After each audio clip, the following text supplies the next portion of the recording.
That sound means that we are going to be playing this game and the rest of it in speed words. So put your hands on your buzzers. We'll put the letters in place one at a time. We do not give you the last letter. We are building on the letter A in bankroll. 6 letters in the word. The clue is, he has a white-collar job.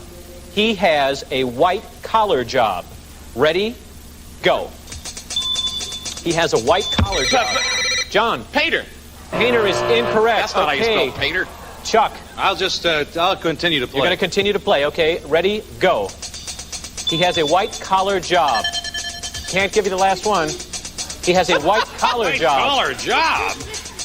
Yes. Pantor. Pantor is incorrect. All these guys, you see them panting? They all have white collars on. It's pastor. Pastor. Oh, pastor. Okay. P-A-S-T-O-R. Okay, we are still in our speed round, and we are building on the letter R in pastor. I see.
Christ is risen.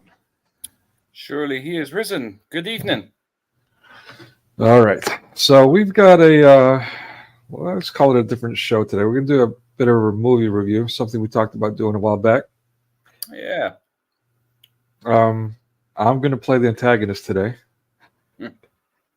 Or as Francis might say, the pessimist. And, cringe, Nico. Cringe, yeah. And PC is going to be doing the role of, well, he's going to be talking about why the movie has redeeming value. I mean, yeah, I'll be honest with you. Like, I watched the movie, and yeah, I think that's why the other guys didn't show up, by the way. SyrianSeeker was here a moment ago. He took off. I think he just didn't want to admit that as a grown man, he was crying when he watched the movie. So it's PC as in politically correct. That's Francis. Or Patriot Christian. More like Patriot Christian. That's the one. Yeah. So, yeah. I don't know. So with the intro, you guys got the little glimpse of my mindset when it comes to what technically is called mass media. Again, I'm dedicated my life to exposing that messaging, especially Hollywood. That came off the back of a challenge around the turn of the century while in seminary from someone who was a genius, but a major movie buff himself, who asked me, basically, what do I notice when I see the cross in a movie? And coming from him, again, he was a major movie buff. I took that challenge seriously. And for the next few years, I started paying attention. I noticed every single time there was either an evil character being introduced or the climax of the movie, the evil moment was happening. And almost always there's some dramatic music, like, something that's bad. So, yeah, it became clearly evident for the next few years, every movie I watched, that there was Pavlovian conditioning going on with regards to putting these anti-Christian associations into people's minds, whether they realized it or not. And so I got to the point where I became a bit, let's say prophetic. Like it became very easy for me to know, oh, well, this is the bad person. Oh, well, something bad's about to happen, just by looking for the cross. I mean, it was sick how easy it was for me. In fact, not only was I offended as a Christian, and rightfully so, but movies became boring for me because I know what was going to happen already, just by looking for the cross. So, without further ado, taking that mindset, I'm now applying it to a movie that's a Greek movie. It was actually made by Greek people. And there's an irony here because some of you may not know, but Patriot Christian is not Greek. Okay, that's not Greek. No. So he's British. I'm Greek American. But I'm going to rip into the movie today, and he's going to defend it. Go figure. Yeah. So I've got my stalker back today, Khan. Yeah, I don't know what to do about that other than kind of, I mean, it gets old after a while, to be honest with you. It was funny at first, but it's starting to get a little annoying. But, Wait, we got a troll. Well, yeah, this guy's girl. He says he's a guy, but he might be a girl. Anyway, either way, psycho. Yeah, I mean, literally sociopath. As you can see here, let me put the comment up. I don't want to get distracted. That's part of his plan. But tears in her speech as she was discussing the attack. This is music to her. He's talking about, of course, Shatun Tash. Yeah, so that's pretty disturbing, right? This, again, the fruits of Islam. There you go. Yeah. And he, Mahmoud, or whatever your name is, Khan, Mr. Khan, I'll call you. Instead of just like putting, insults or trying to troll Nico, why don't you just send your details, and why don't you put whatever knowledge or faith you have in Islam to the test by having a debate with one of us, preferably me, because I really do enjoy savaging and exposing that false prophet in that cult of yours. So please do leave your details so that we can get hold of you and get in touch. Yeah, and I'm a, what do you call it? I might have sounded like it sometimes, but I'm actually pacifist. I don't really care to debate. I mean, if anything, I at least for a while, I was kind of getting a kick out of watching his comments because it's just so stupid. It's funny to me. But the problem is that it's bothering the other viewers. So on that note, guys, if he's bothering you guys, just let me know, and I'm just going to give him the boot. Otherwise, he can just keep on boosting my algorithms, and thank you for that, Con. Anyway, yeah, but that would be great. I would love to see. I mean, this guy is obviously, and I'm telling you, this guy's a psychopath. So, or girl, whatever the case may be, or it, a bit of both. So it's going to be an interesting debate. I'll probably last less than 5 minutes. It'll probably just use just saying one simple fact and him running off and crying like a baby. Just expose the verses like about, when Muhammad slept with his dead auntie, or the verses about sleeping with animals, dead corpses, babies, infants, splitting the skin between a child's anus and vagina. I mean, you go for it. There's plenty of hadiths and scriptures we can bring up. So, like I said, leave your details. We'll be in touch. Destroy you like I destroyed Muhammad Ajab. Yeah. Amen. So, Yeah, where should we get into? I'm kind of like, there's a lot to cover this movie, man. Like, it's quite. I mean, look, I know I'm playing antagonist, but it's quite intense. It was quite moving. Like, I think did I admit publicly that I cried? Oh, that wasn't me. Yeah, that was the other guys that were crying. I wasn't crying. I didn't cry at all. Did you not? It was the first film apart from Marley and me that actually made me shed a tear. Yeah. Yeah, it's quite powerful. And it's one of those that you've got to. Yeah, I mean, it's a punchline to it. I don't want to give out too many spoilers today, but there's a lot to cover. So, but let's start with from again a perspective that I've watched these movies do these same things over and over and over again. I saw some of the same patterns here. One person's argument was, well, this is not Hollywood, therefore, but that's not really a good argument. I mean, look at it this way. Hollywood has influenced the world, period, and especially 100%. culture. Yeah. But also movie making. Like even Bollywood is trying to get to be more like Hollywood these days. Yeah, it's not. There's no. He's just 2 bad. seconds, Nico. It- Mahmood, I just wanted to say because he's just talking about Hatun Tash again. You know about this is. I just want you guys whoever's watching live now or whoever's going to watch in the future. This guy is a Muslim, right? And we have a speaker that goes to Speaker's Corner called Hatun Tash, who runs for DCCI Ministries. She was attacked by a Muslim man. He actually attacked her while she was preaching. Now, look at this comment here. She went to Speaker's Corner and thought the Christians had her back, but then she got a smack and she had tears in her speech as she was discussing the attack. That's Islam for you. Yeah, in a nutshell. Women beaten, they're all for it. So, I mean, this is disgusting, right? I mean, this person is just clearly demonic. Mm. And this is the exact reason why we don't need this type of rhetoric or these type of people here in the West. It doesn't fit here. Their beliefs, the way they act, it doesn't belong here. It shouldn't be here. It doesn't fit into our society. And this is the problem that we have and what I speak up for. It's people like them that really do need sorting out, you know, as in regards of deport, you know? Yeah, unfortunately. I mean, yeah, I mean that is the Christian way. You open your doors, you invite people, you give them your love, your support. But when they become a cancer, then it's time to pluck out. But what makes me laugh is he's saying here that she thought the Christians had her back. They did.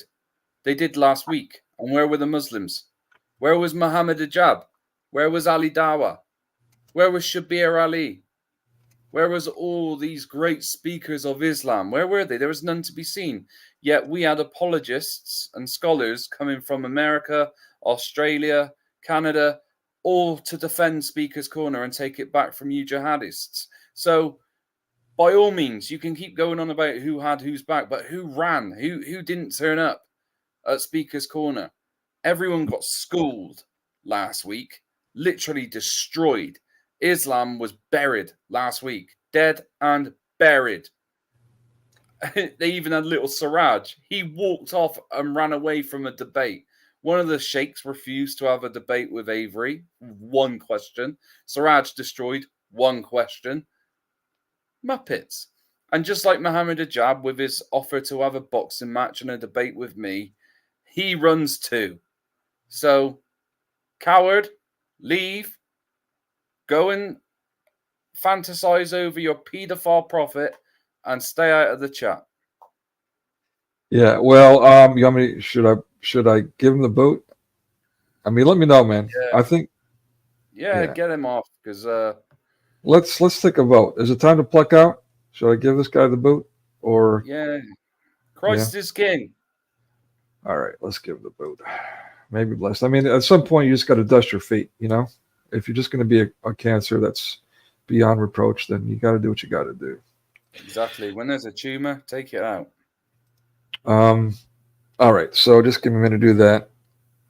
All right, so while we're doing that, let's talk about, speaking of Hollywood, this is quite common for Hollywood to do.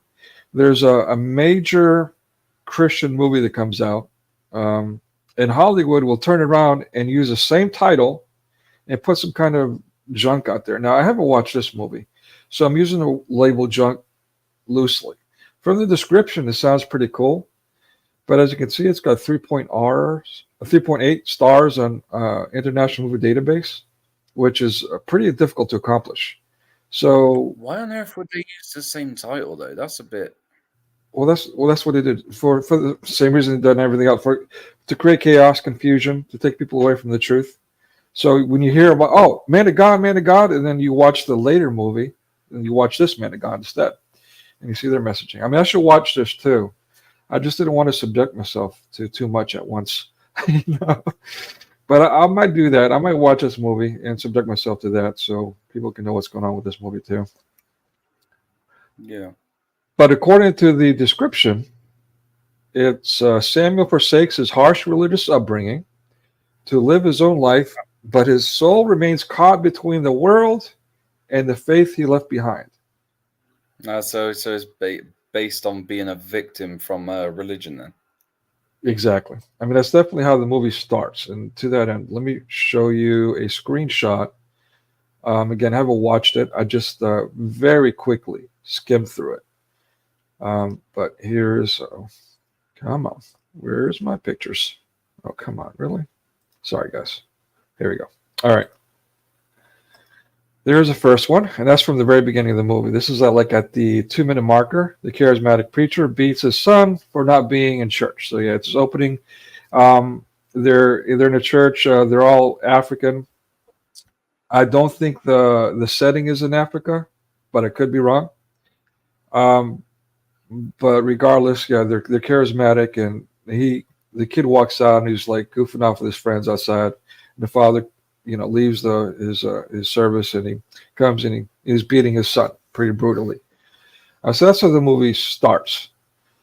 Skimming through it, it was just him as an older man, just having all these extramarital relationships and all these things and discussions. I don't know what it is, but I could only guess. But I don't want to presume. But yeah, it ends like this. Let me show you this. And spoiler alert for anyone who actually wants to watch this movie in this 3.8 rating. I mean, it might be good. I'm going to feel bad if it's actually good, but I will be surprised. With a rating like that, it'll be just like watching Muhammad with Aisha. Oh, God forbid. All right, so let me show you how it ends. Okay, so now this is his father. It's older. Notice, by the way, the typical Hollywood rule of thirds there. They're putting the tithe in really big red letters. Make sure you see it. And a subliminal view, but subconsciously you're seeing tithing so you can associate, these people are just, so they're doing their thing for filthy lucre's sake. They're just, scamming people for money. At any rate. Bit like it's like that in America today. You got them false prophets, but the ones that go and do miracles, big arenas. Yeah, to be honest with you, man, I honestly am not that familiar with that culture. But one of my favorite movies. Sorry, it's funny. Okay, well, one of my favorite movies is actually about that. It's a Hollywood movie. It talks about that. But it's one of those kind of like, in some sense, it's like Man of God, where you kind of have to watch it to the end to get the punchline. But it's one I recommend. It's called Leap of Faith with Steve Martin. And yeah, it's great. That's all I want to say about that movie. You should watch it. There's a sex scene in it. Outside of that, I don't think there's a lot of radar movies. I don't think there's anything. There's no cursing, I don't think, or anything like that. But there's a sex scene with Steve Martin, Deborah Winger in the middle. Liam Neeson's in it. He plays the antagonist, so to speak.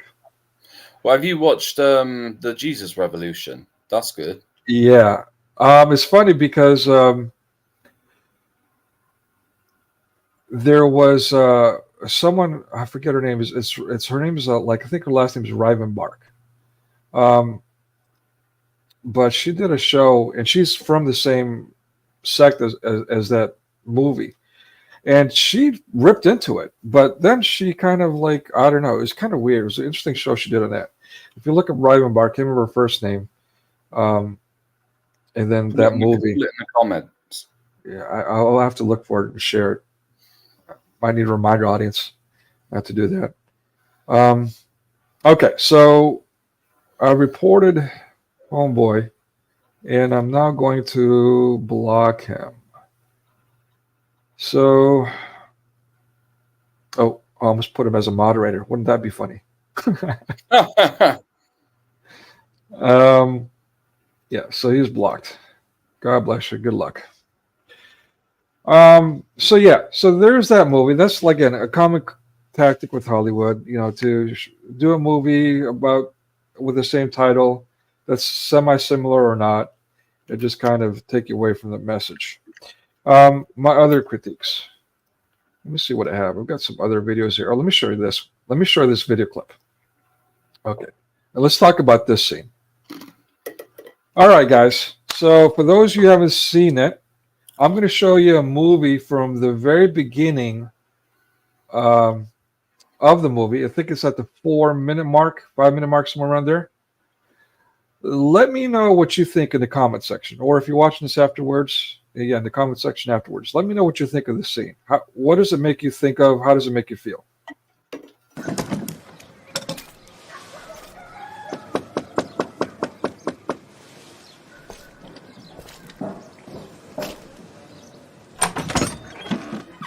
Mrs. Foulle?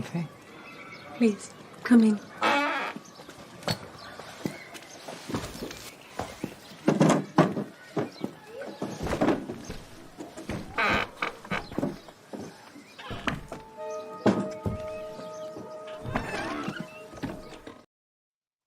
Okay.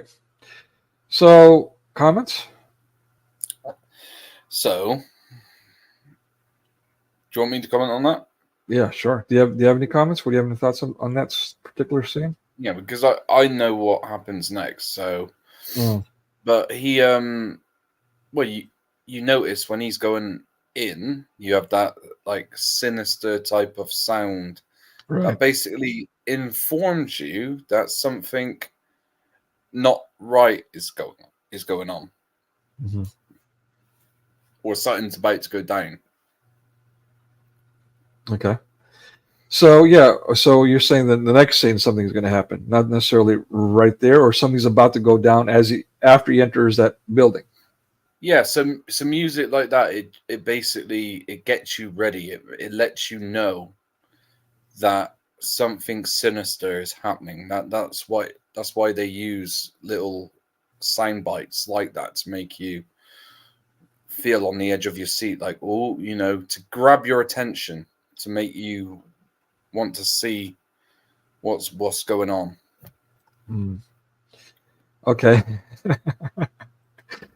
I'm sorry. I'm just a goof. I like comments like this. All right. And this is interesting. Like, it's something like an exorcism.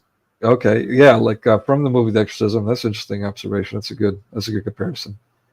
What this guy? I just freaking banned him. He's back. See, psychotic. Dude. Psychotic. I do. As long that's what I'm saying. As long as he's not bothering you, folks. He's helping us because he's feeding the algorithm. So yeah, then there's that. So yeah, I mean, basically, let me tell you my interpretation of this scene. As someone who, and I try to look at things from an atheist perspective, or someone outside the faith in general. Yeah. So basically, I think someone watching this scene would see the look on the woman's face, and the music, and this guy walking into a home alone with a woman alone, and automatically jump into, well, there's some activity that's going to take place. But the music was more sinister than that. But since he's clergy, since he's like a priest or bishop in this case, it can still insinuate that there's going to be some, well, how can I call this? What's a good word to use for the SCX thing here, folks? What should I say here? Intimacy. Intimacy. Thank you. There's a good one. Intimacy. Some intimacy is going to take place. Let's if you don't mind, can I show it again? Yeah. Yeah. So pay attention to what I'm talking about. See, and if correct me if I'm wrong.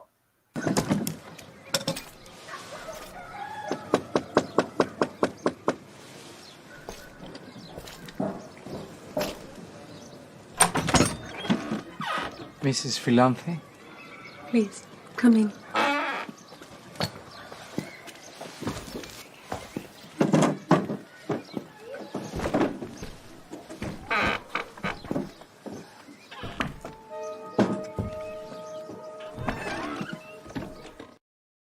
Okay, yeah, it's just creepy. But I don't know about you guys, but if a girl's like smirking like at me like that, I know what's up. You know what I'm saying? So that's I think that let's call it a scene. That scene, in my mind, to someone outside the faith was emphasizing that, and that comes into play later in the movie, by the way.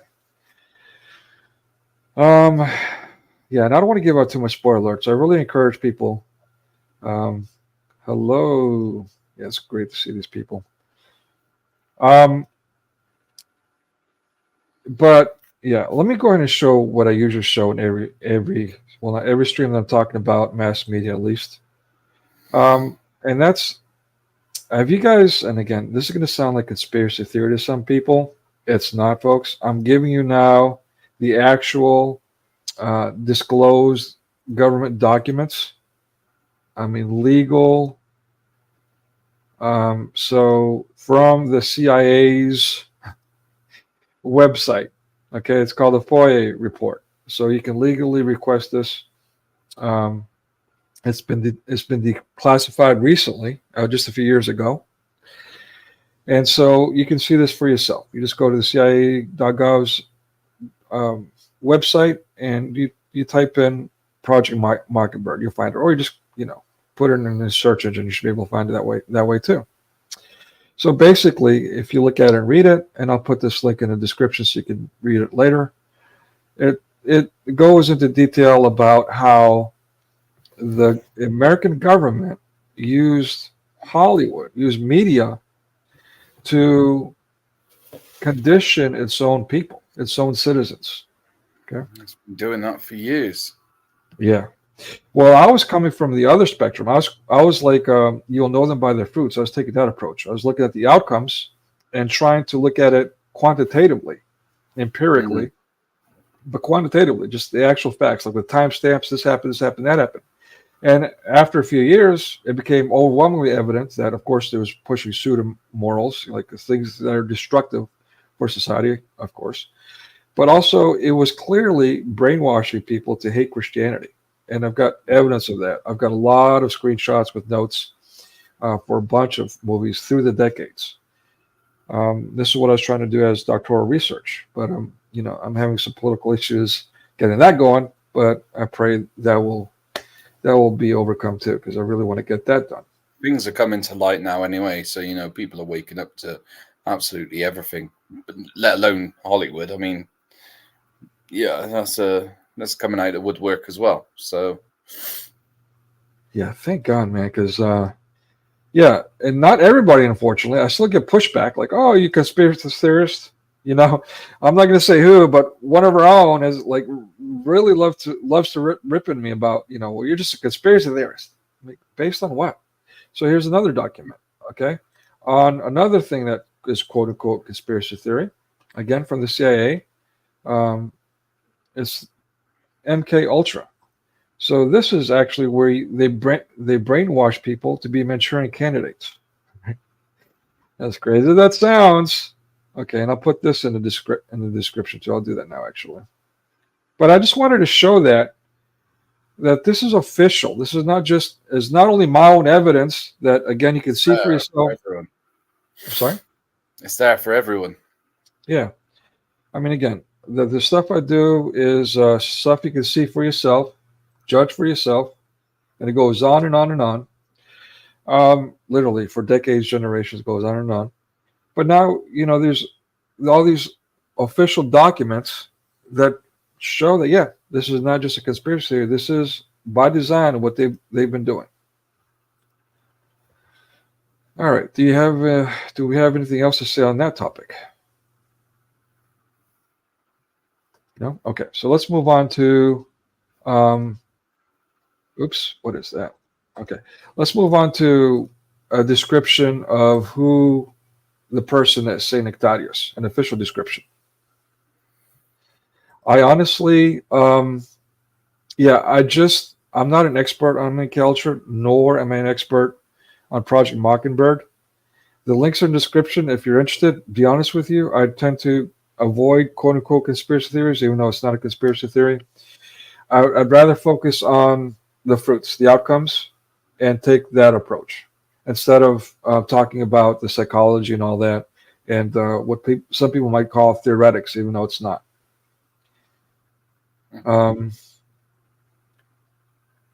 Okay, this is interesting. So yeah, this is another thing that I always forget to include video games as part of mass media, but that's huge. Video games, again, because it's targeting influential youth, but they just bombard us with subliminal stuff. It's crazy. Yeah, they've been getting in children's minds, putting war set in the children's minds very young. Especially, I don't know if you have ever thought of it like this, but have you ever noticed that most of the war games that people still play today that are still quite famous were all released, and all the violent games that that were out when around my age, when I come to the age of 16, 17, 18, it was, you almost felt like you wanted to join the forces because of the games. And then lo and behold, you had the war ongoing in Afghanistan and other places like that. So it's almost like just before 9/11 happened, you had a lot of these games being more war-based, and it fed the minds of quite a lot of people. And then they had this huge surge in employment in the forces in the whole of the West. And some people didn't know what it was for. Like, why are so many applicants coming through? To the point they had to filter some out, and they had to make entry conditions or entry requirements a lot harder than what they were, and even reduce some of their salaries because they just completely were obliterated by applications. There was recruitment offices everywhere, and these applicants were coming from out of nowhere, wanting to go to war, not signing up to get a career, but wanting to go to war. And it was mainly, there was this one guy I know who, he said when he was at the Army Careers Office, he told the sergeant why he wanted to join the army. And it was ever since he played Call of Duty, and I think he was talking about Grand Theft Auto, and how he, since he was a child, has always imagined holding a gun, and he could only do it legally here in the UK if he was in the soldier, if he was in the army as a soldier. So, and he said to me it was weird because some of the lads that he met when he actually joined and officially was in doing training were in there for the same reason. I thought that was a bit strange. Yeah, I mean, I have family who've been in the military. I almost joined the Navy myself. I had an experience where I was asked to do an oath of willingness to kill people before I joined the Navy. Right before I signed on the dotted line, they had me take this oath, and that kind of froze my tracks. And I didn't do it because of that, which might sound silly to people. I mean, why are you joining the Navy if you don't want to kill people, right? I was older at that point, and let's say I had, just like the movie An Officer and Gentleman, I've got nowhere else to go, kind of thing. If anybody's familiar with that scene. Yeah. I love that film. It's brilliant. Yeah. So yeah, that was me. But when they said, "Oh, you want to kill people," I'm like, "Wait a minute, what are you recruiting me for?" I mean, they were asking me if I wanted to do encryptions or translations, and they're asking me to do an oath on killing people. I'm like, okay, wait a minute, let me rethink this. Let me get back to you. And of course, I never did. So I did the reserves over here, so the territorial army they call it, and that's the picture you can see in the thumbnail. The body bit is of when I was 17 years of age, and then you've got my face of lovely today. Yeah, Thanks, yeah, Nico. sure. I'll work on it. I'll make it look better. But yeah, I like it. But yeah, I got to work on my artwork skills there. My semi artwork skills anyway. Yeah, especially when I'm holding an SA-80. Yeah, you can't spoil that You, picture. I kind of figured that was bothering you. The weapon didn't look right. Since you brought it up, you want to speak to that? What kind of weapon is that? SA-80 A1. Yeah, I mean, like, what are the specs? I mean, why is it so significant? I just liked it because it was the issue at the time. I think it still is now. I see. Okay, I got you. One of the issues is yeah, it's a really, really good rifle. All right, so let's get into Saint Nektarios, who he is. What do you say, Saint Nektarios? I'll make that bigger so people can see it. All right, is that good? Yeah. Okay, so this is a wiki, but Orthodox wiki. It is monitored. I actually worked in this office for a minute, and it's legit. It's this is only people that are vetted are allowed to put content on this. And vetted, I mean they actually are in the office. They have like all these credentials, and then they're allowed to comment. So it's super official, extreme. They're very serious about what they put on their content. They got their own server, the whole 9 yards. Okay, so Nektarios of, and again I'm Greek, but I don't know how to pronounce that. Pentapoulos, I guess. I'm not sure. Polis, I don't know. Pentapolis. Oh yeah. Or Pentapolis. You know what that is? I have no idea. Pentapolis. Right. There you go. So yeah, so he was born around the mid 19th century and did a lot of the work around the 20th century. Aegina, like Aegina, is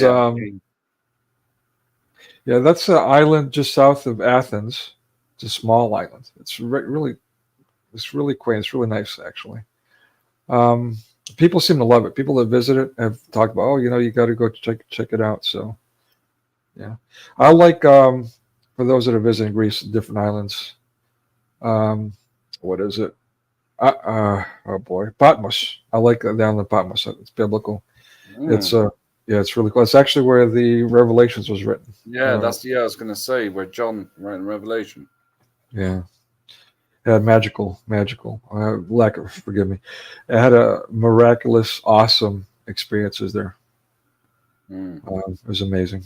Anyway, yeah, so November 9th is a feast day. They dedicate a feast day so we can commemorate their memories, talk about them, that kind of thing. Yeah, okay, so his life. All right, so Thrace is basically the eastern leg, let's call it. Now it keeps thinning out of Greece. That's the part where it's just I mean, again, they've even given the Turks part of the other side of the strait, but for the most part, most of the leg of eastern Greece. I mean, Greece is just keep getting parsed out bit by bit, more and more. It's quite disturbing. And by the way, people, now that I'm on a note, forgive the tangent, but it's quite relevant. Yeah, it's not a nation of Cyprus. It's the occupied Greek island of Cyprus by Muslims. Please get it right, especially if you're in my presence. And get vocal about it. If you're an apologist and all that, daggone it. Get vocal about it. Get Constantinople back to the Greeks like they should have in World War II, not just Israel, quote unquote, Israel to the Jews, but Constantinople to the Christians. Why didn't it happen? I know why, but I'm not going to get into that. But why didn't it happen? And why is Cyprus being called, a separate nation and tonsured that way, so to speak? Why is Fyrom / Northern Macedonia, whatever they call it, Republic of this and states? Why is that?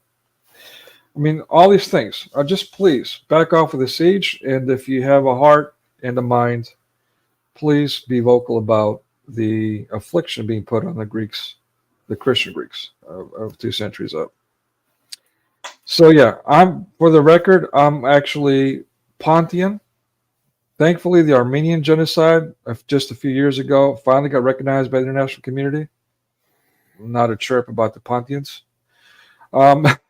Maybe some, but not anything. And yeah, which is basically I'm part Asia Minor, part Turkey, can say. But yeah, this idea that, and I've heard recently how the Greeks, after they won their War of Independence, completely chased out the Turks. That's not quite the case. If anything, it was the Turks that chased out the Greeks or the Christians out of Turkey. And that's a whole other group of people. Again, usually called Pontian. Again, some of them came to Greece, some of them went to Russia. It's a really bad history that nobody talks about, but just continue to slander and victimize Greeks. It's quite unfortunate. And the case is that, Greece is, it's the documented foundation of Christianity, second to, the original Israel. Yeah. And we are the Israel, by the way. Let's not get into that. Yeah. No, The new covenant is we're Israel. going on a tangent. All right, fine. All right. So he was originally Anastasios Kephalos, which could mean hardhead or baldy, either way. His last name. So this is a thing that's quite interesting with Greek names. That's why they're so long. They're practically sentences. And so they're descriptors of people, of their family, and so on, and they carry that. And some of them are quite fascinating. I know someone whose name is Seller of Camels. So, Oh wow! Should have been called Muhammad. yeah, Seller of. I won't drop the name, but if you know Greek, you know how to translate that. So yeah, that's why we have long names for the record. All right, looking for my. What's it? There you go. There you go. So there you go. Okay. All right. Sorry. One of my new toys.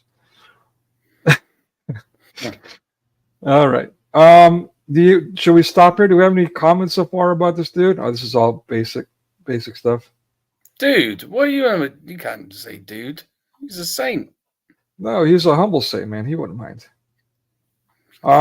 He's my kind of people. Trust me.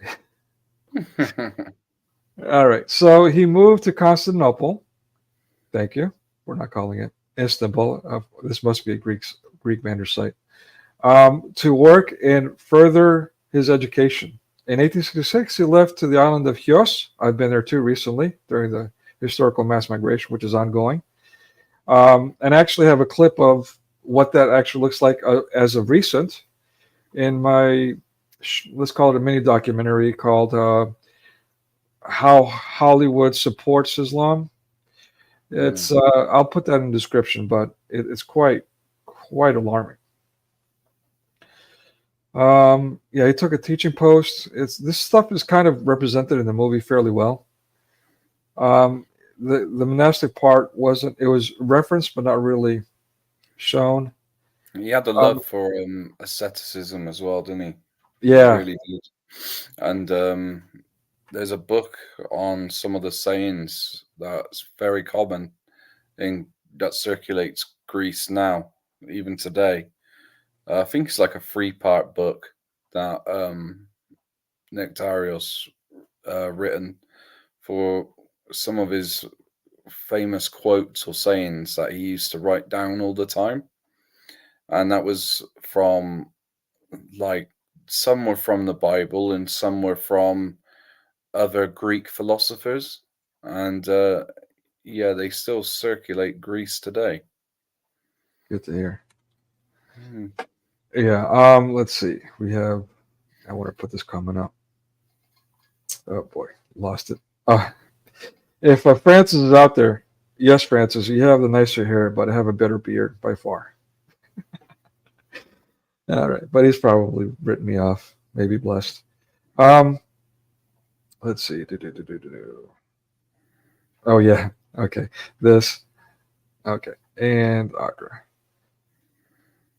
I'd love to have you on, especially to at least know how to properly pronounce your name. Accra. I hope I'm getting that right. Is that right? Accra? All right. Okay. Shall we keep reading? About the man himself. All right. So he graduated from uni. I'm using the British version there. He was a student at Athens, wrote many books, which the movie references, commentaries on the Bible.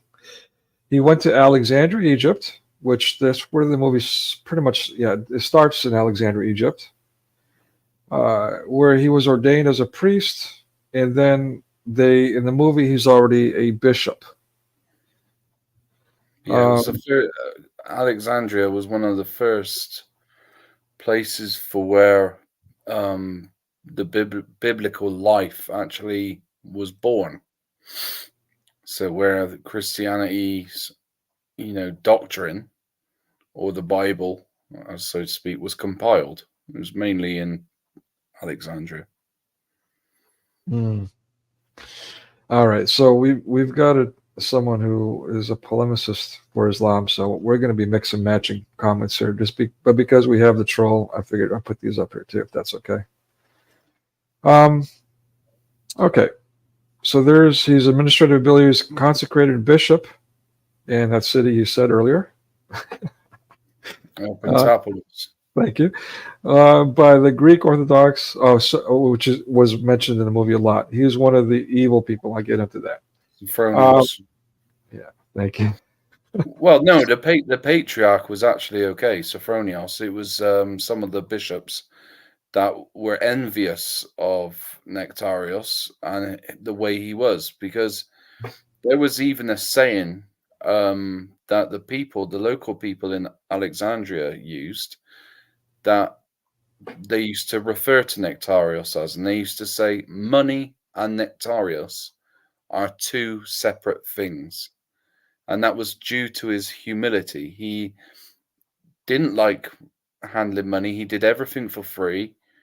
He wasn't ever fussed on being paid, wasn't ever fussed on carrying cash.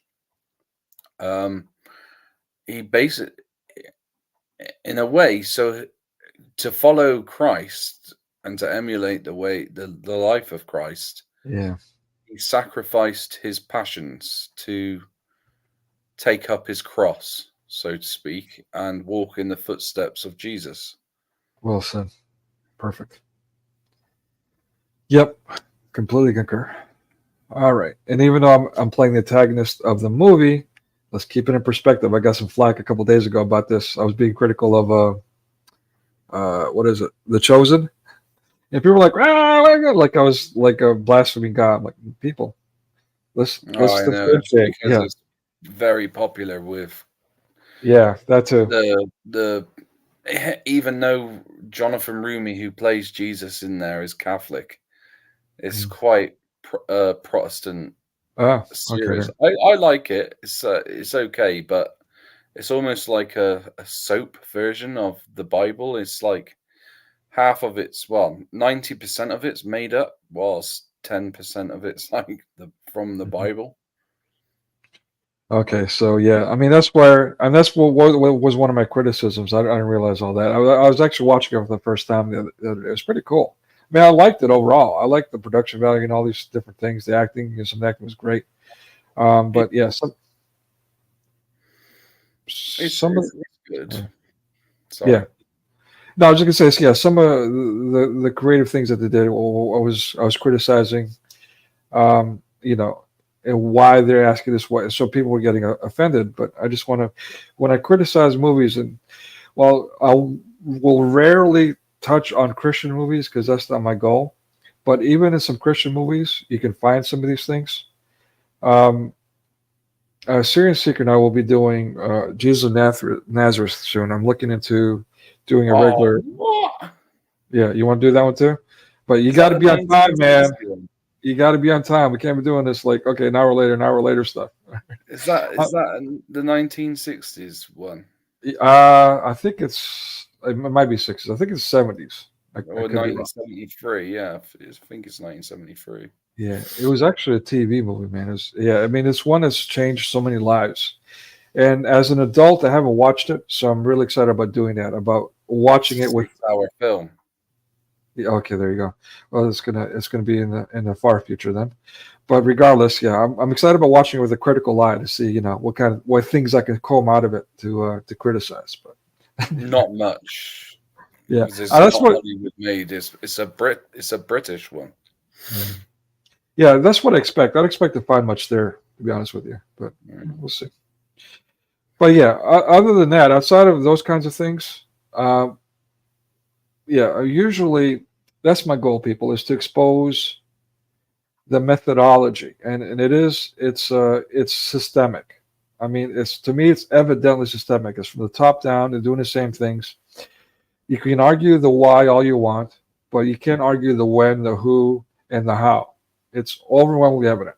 So therefore, by definition, it is systemic, not systematic, not incidental. Right? But as I continue to break down these movies, and again, hopefully on a regular basis here with SyrianSeeker, on a weekly basis at a regular same time, right? Fridays, you'll continue to see that. And of course, we're going to make it entertaining. I've got some more gimmicks, more things that I was doing with Amir. Now that I have my own channel, as you can see, I've got more toys and more control. I can make it livelier too, not just expose facts, but have some fun with it. At any rate, all right, enough of that. And of course, you're more than welcome, but I'm not going to be pushing back the time. Just I love you, bro. All right, thanks for putting up with me. By the way, this is why I like Patriot Christian. By the way, you have no idea behind the scenes how much flack he gets from me. I mean, if you guys think it's bad now, but the guy he just like he's doing now, he just takes it with a smile. It's just great. You know what it is? I got to say it. Brilliant! Brilliant! Brilliant! Brilliant! Brilliant! Brilliantly British. Oh, that's a mouthful, isn't it? Brilliantly British. Yeah, boy. All right, so back to Nektarios. All right, so he served as a bishop. Then he, as you see in the movie, he was, let's say, scandalized. Here he says anathematized, which means that he was slandered. He was basically Anathematized. Yeah. Anathematized. Yeah, basically what happens is it takes quite the process to defrock a bishop. And I may be misspeaking here. If anyone's here that's an Orthodox theologian and I misspeak, please feel free to correct me. But from my understanding, from what I remember from a couple of decades ago in seminary, where I was a really bad student, didn't complete my education, from what I remember from there, basically what they're saying is that, it's difficult to remove a bishop. And so instead of that, they basically put the stigma on them and they put them in a position that's has less responsibility until they can figure out what to do with them. So again, I could be way out of line by framing it like that. And if I am, please correct me. But yeah, I mean, it's not that they don't get defrocked. They do. And there is a process, official process for that. But you have to have a synod. You have to have it has to be a unanimous decision of all the bishops, and it's a process. Well. Yeah. So, yeah, and so the same thing with clergy. Clergy actually is still difficult, but quite easier. Clergy can be defrocked too, and that does happen, unfortunately. I think again, as the ladder of divine ascent well illustrates. Satan tackles us till the very end. In fact, SyrianSeeker, before the stream, he had to take off, by the way. He was going to be here, but he had to take off. He had some personal matters to take care of. But yeah, that's exactly what we're talking about. You know, he's like, now that I'm getting closer to Christianity, getting closer to God, and he's also pursuing orthodoxy, by the way. Yeah, he's just he's finding that Satan is really pouring it on. Mm. Yeah. So prayers for him too. Of course, for our brother Francis. I know he still loves me, but pray for him. And by the way, I don't know what's going on. I'm just assuming. But he's another one who's suffering terminally. And I think he's been public about his illness. I don't know if he's added the terminal part. If I'm out of line for disclosing that, please forgive me. But regardless, please pray for him. Either way, pray for him for being an ass. I love you, Francis. But pray for him also for his illness, which is very serious. I hate to say. It really breaks my heart because I do love him to death. He's a good guy. So we want him around.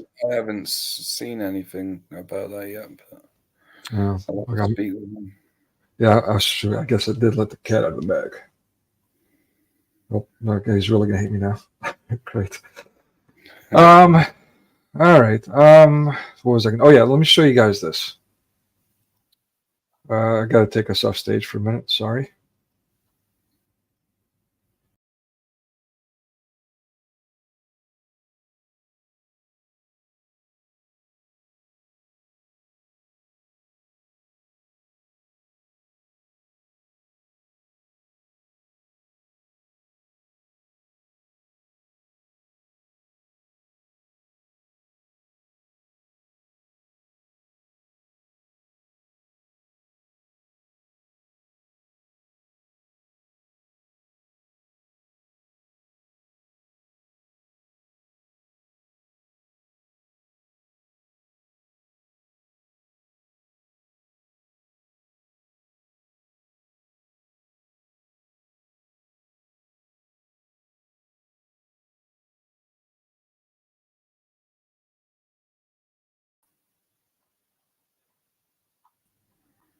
All right.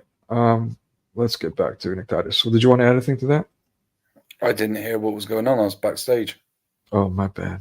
I don't know if that happens. Was you showing about the picture that you can see in the Yeah. background where you see the demons taking off people on their way to heaven, basically? Exactly. Yeah. Leading, yeah. So yeah, I was just describing that, you know, when you get closer to God, I mean, it depicts that struggle. No matter who you are, even if you're clergy, you've got the struggle to the very last moment of your life here on this world. So, but it also shows that, I mean, if you look carefully, most of them are clergy on that picture. Yeah. And that's what prompted this was because we're talking about how even priests are defrocked, despite what Hollywood wants to portray. That's a lie. If they do get out of line, it's egregious. They're out. Okay. So, and that's of course to protect people, and so on. So, and it's biblical. I mean, you pluck out, you know, wolves in sheep's clothing, and pluck out all these kinds of things. So yeah, there's a process for that. And it does happen. Okay, let's get back to Nektarios. Speaking of which, and this guy, he was through quite a bit, and the movie I thought illustrated that really well. Okay, where's it at? Here we go. Come on, not losing it. What? Oh, okay, that's why. My bad. All right. Sorry, rookie mistakes here. Oh, come on. There we go. All right, that was better. Okay, let's continue. So he was anathematized. I'm doing a half Greek, half English there, Gringlish. And this was a result of lies, of slander. They say it was clerics who envied his popularity. Patriarch Sophronius refused to listen to Nektarios. They illustrated that in the movie, that the relationship was damaged because of that. And that's, again, that too is biblical. You know, the whole don't wag your tongue thing. But like I just the patriarch, as well, at that time, he was also very ill. So he was separated, and only the closest clergy to him could go visit him. And the ones that were actually like scorning Nektarios and talking behind his back, saying he had been blaspheming, or he was basically saying that he was after the patriarch's job. Because of that, Nektarios was sent to his room and told to stay there. And Nektarios wanted to speak to the patriarch and said, well, I want to see him. Like, what's going on? And the patriarch refused to speak or listen or see him whatsoever. And he was given a letter from Sophronios basically saying, there's no reason for you to stay here in Egypt no more. You got no reason to stay anymore, basically, which sent him on his way back home, back to his home nation. Yeah, it kind of, and in retrospect, I should have done this. I should have thought of it. But it reminds me of the scene from Lord of the Rings, of all things, where with that king who's got nothing but that evil sorcerer, dark, goth-looking dude who's like whispering in his ear, and the guy's just like getting hypnotized by all this like evil influence and murmurs. And so he turns on the good guys. He's a good king, but he turns on good guys because, like you said, of this echo chamber that's pure evil. So yeah, it's kind of like that, and that's a real danger. I mean, that's why we don't wag our tongues, and also why we I'm sorry, I'm not laughing at Akra's comment. Why, yeah, we basically are mindful when people come at us with gossip. We have to make it a point to try to ignore hearsay. Okay, so he wasn't given much of an opportunity to defend himself. After dismissal, he went to Greece, where he spent several years as a preacher. So Greece took him back in. He was then appointed director of so this is a seminary in the northern part of Athens. It says in Athens right there. And when this was happening, there's one thing that one line that Nektarios is very famous for saying, and when he left, he instead of fighting back or saying, defending himself or causing a problem for the church, because he knew if he would have fought back or retaliated or even tried to defend himself against the accusations that were being made, it would have caused more of a problem for the church and those attending. And he didn't want to cause any disruption because he was that humble, in his ways. So instead, he took it. He took the bullet and said, "Not my will, only yours, my Lord." And that's one of the verses that has stuck with me from his, not my will, but yours, my Lord. So it shows his humility in every situation that he was in and what he faced. That's what he always stuck to. And that's potentially what probably made him as, let's say, Christ-like as he was. Good point. Yeah, I mean, it's kind of funny. Sometimes adversity brings out the best in us too. Kind of put it like that.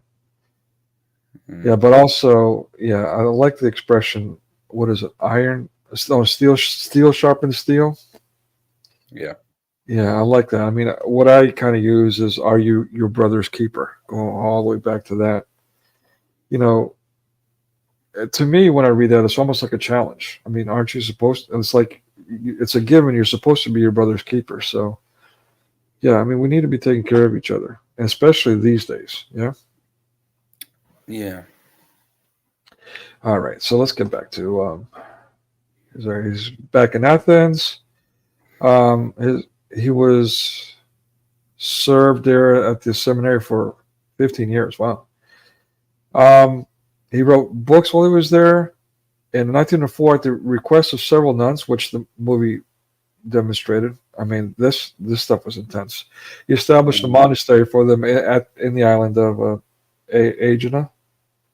Yeah, Aegina. And before he did this, whilst he was actually working, whilst he was preaching in Athens, he was at this one church, and he didn't just actually give sermons in the church and then finish and go home.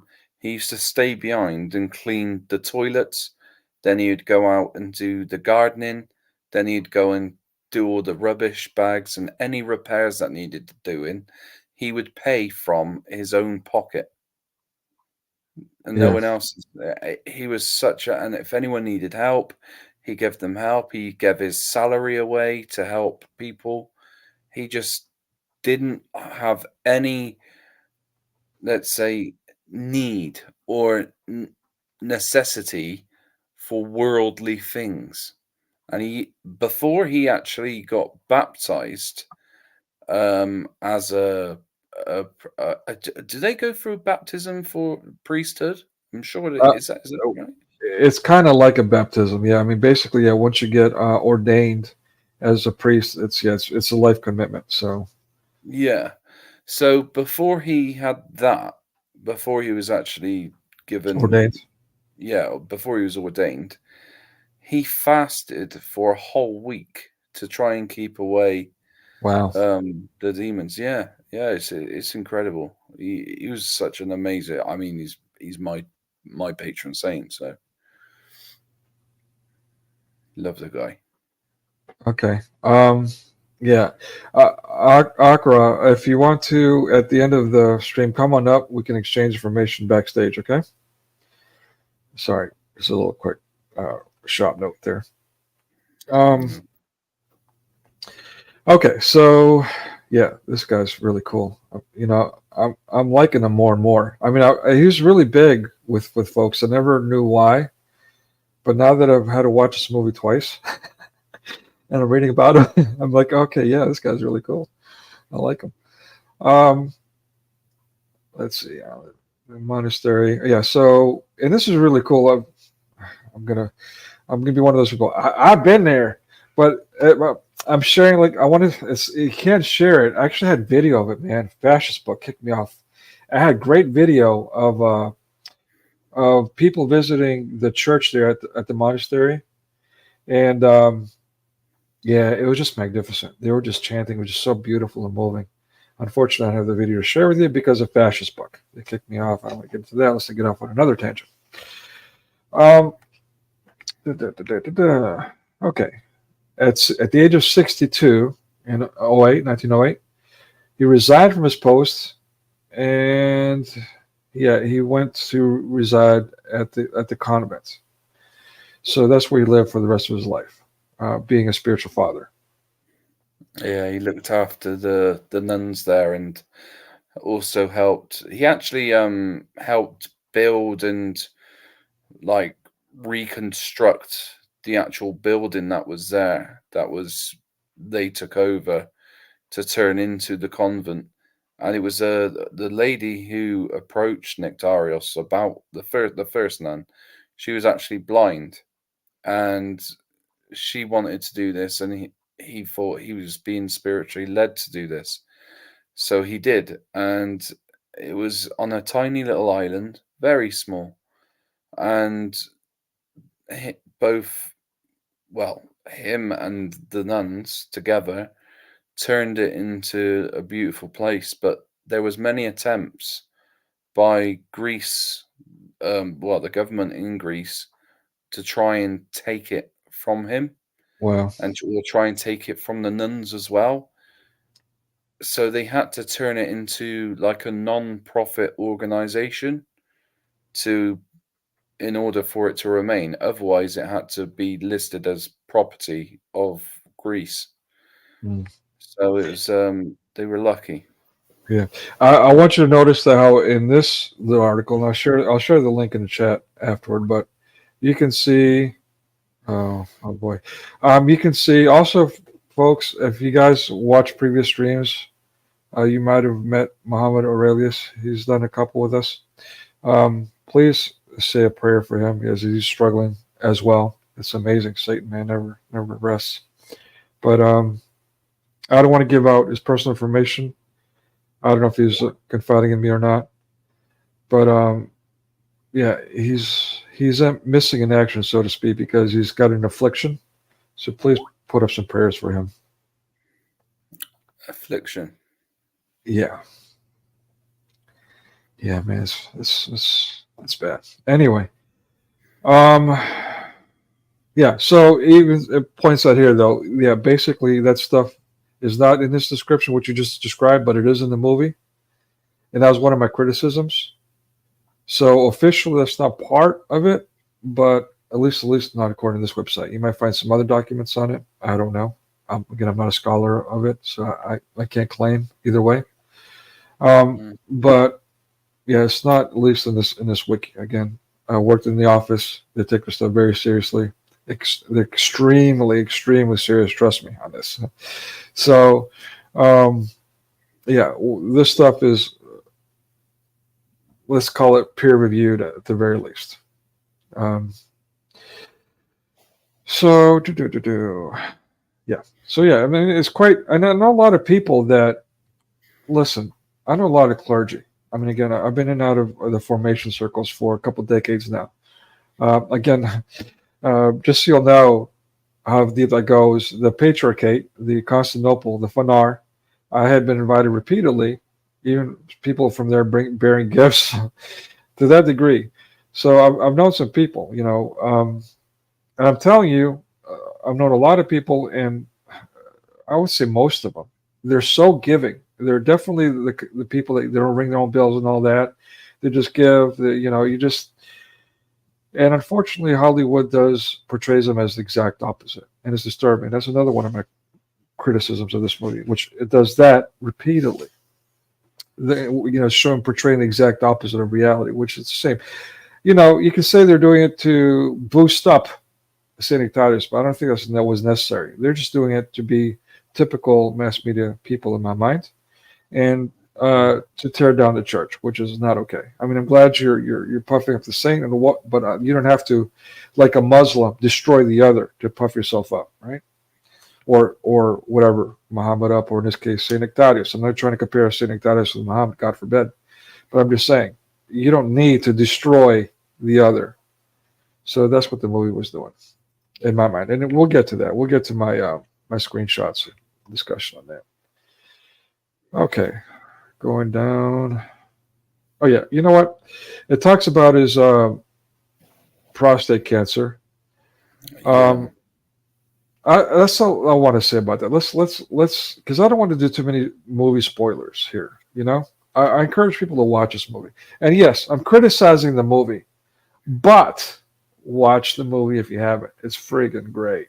It's awesome. Make sure you do. Yeah, seriously, it's worth a watch. And this is me. I hate movies. I'm criticizing this movie, but I'm telling you to watch it. You must watch it. We just lost like half of our audience suddenly at that recommendation. I don't know what happened there.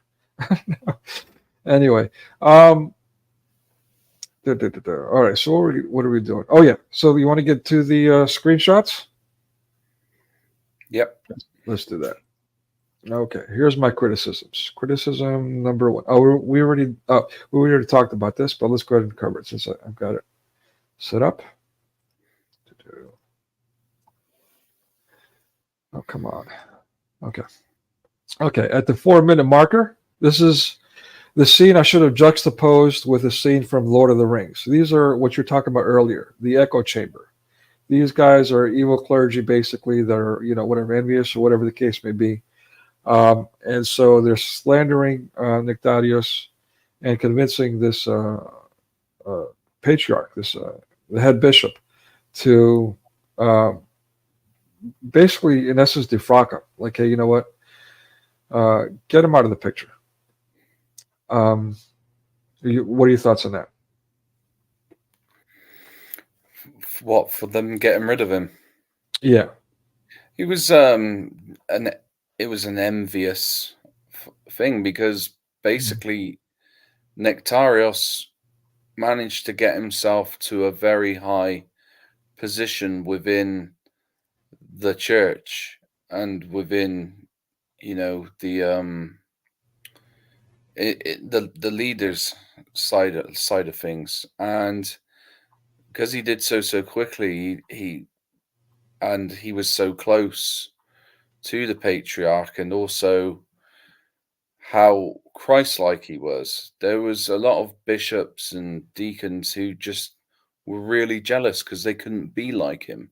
And not only that, the locals took to him and plead to him for comfort.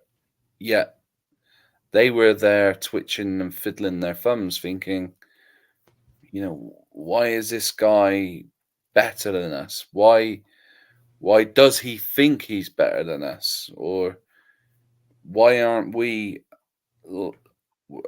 seen different to him when we're exactly the same? This is not fair. So in order to try and break Nektarios, or try and get rid of him, I suppose, because I believe this was like an ongoing thing. They never really got on. And then eventually they just had enough. So they thought, right, well, let's make up some rumors. Let's get rid of him. And that way we can then focus on what we want to do and get the attention that we want. So it was kind of like a Cain and Abel scenario, where Cain and Abel are presenting their gifts to God, and Abel's was better. In this case, it was Nektarios, and they basically got a shot of Nektarios for it. Yeah, I mean, you know, I try not to presume what people's motivations are, but it's safe to argue that envy was involved. I mean, that's human nature, and I'll speak. Yeah, I'll speak to that, how the church can be political, at least with some people. I mean, from my experiences, it's kind of similar to what we see in the world, where you have a group that's just like holy. You know, you see them, you know them, and they just like the movie portrayed it, or you kind of described here, where they have their following, so to speak. You know, not like an online following, like a subscribers, but people that can see, you know, just see how good they are and are drawn to them. Yeah. But it's like where also as well, whereas Nektarios seen himself as one of those who would attend the church, and he mixed himself with those who were attending. So when he was ordained, he didn't think anything of it. He wasn't overjoyed. He wasn't, look at me. He was humble about it. Yet most of them, like these guys that we'll see in this scene, when they would have been ordained, it was a big thing. They had to tell the world, they had to look at me, look who I am now. It was more of a position of power to them. Whereas with Nektarios, it was a step closer to God. Yeah, well said. I like that. You know, and I don't know if that's vain or not, but yeah, I mean, that's a very fair. I mean, yeah, I kind of used to put it like you kind of tell like people are, they're kind of walking in the other world already. Like they're with us, but you can tell they're just on a whole different level of awareness, of news, of consciousness, for like that's how media frames it. But yeah, you just have to experience it to understand. And if you've seen people like that, you would understand. But then there's the other end of the spectrum. These people, that are just wagging their tongues, and they're all about the numbers and this kind of thing. And they play a bad role trying to, like the demons, like which in another picture of labeled useful idiots. They've from people that know the reference there, that's Yuri Bezmenov, useful idiots. Yeah, they're there to tear down, destroy. They're just, it's the fox who lost his tail. Misery loves company kind of thing. But I just wanted to quickly I remembered something. There was a really cool thing about Nektarios when he was a child, where his grandparents really, really wanted him to get into the Christian faith.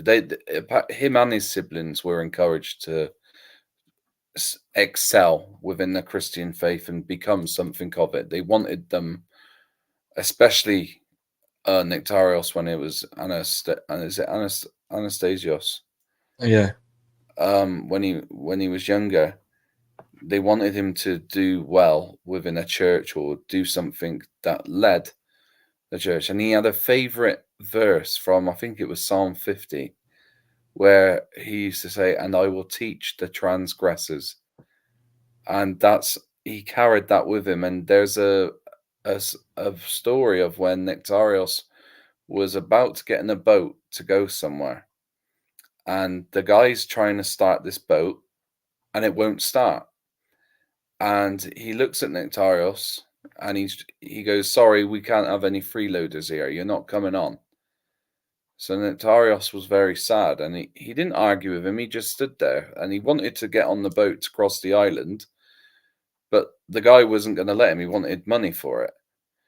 But then whilst he was starting up the engine and it still wouldn't tick over, he looked at Nektarios when he was young and he said, "Okay, come on, you can get in." And as soon as Nektarios come in, the guy pulled the cord and the engine started. And he said, and from that point when he was a child, he remembered how much mercy God has for people and how much love he has for people, that even then, when that guy let Nektarios on the boat for free, he helped, let them be on their way.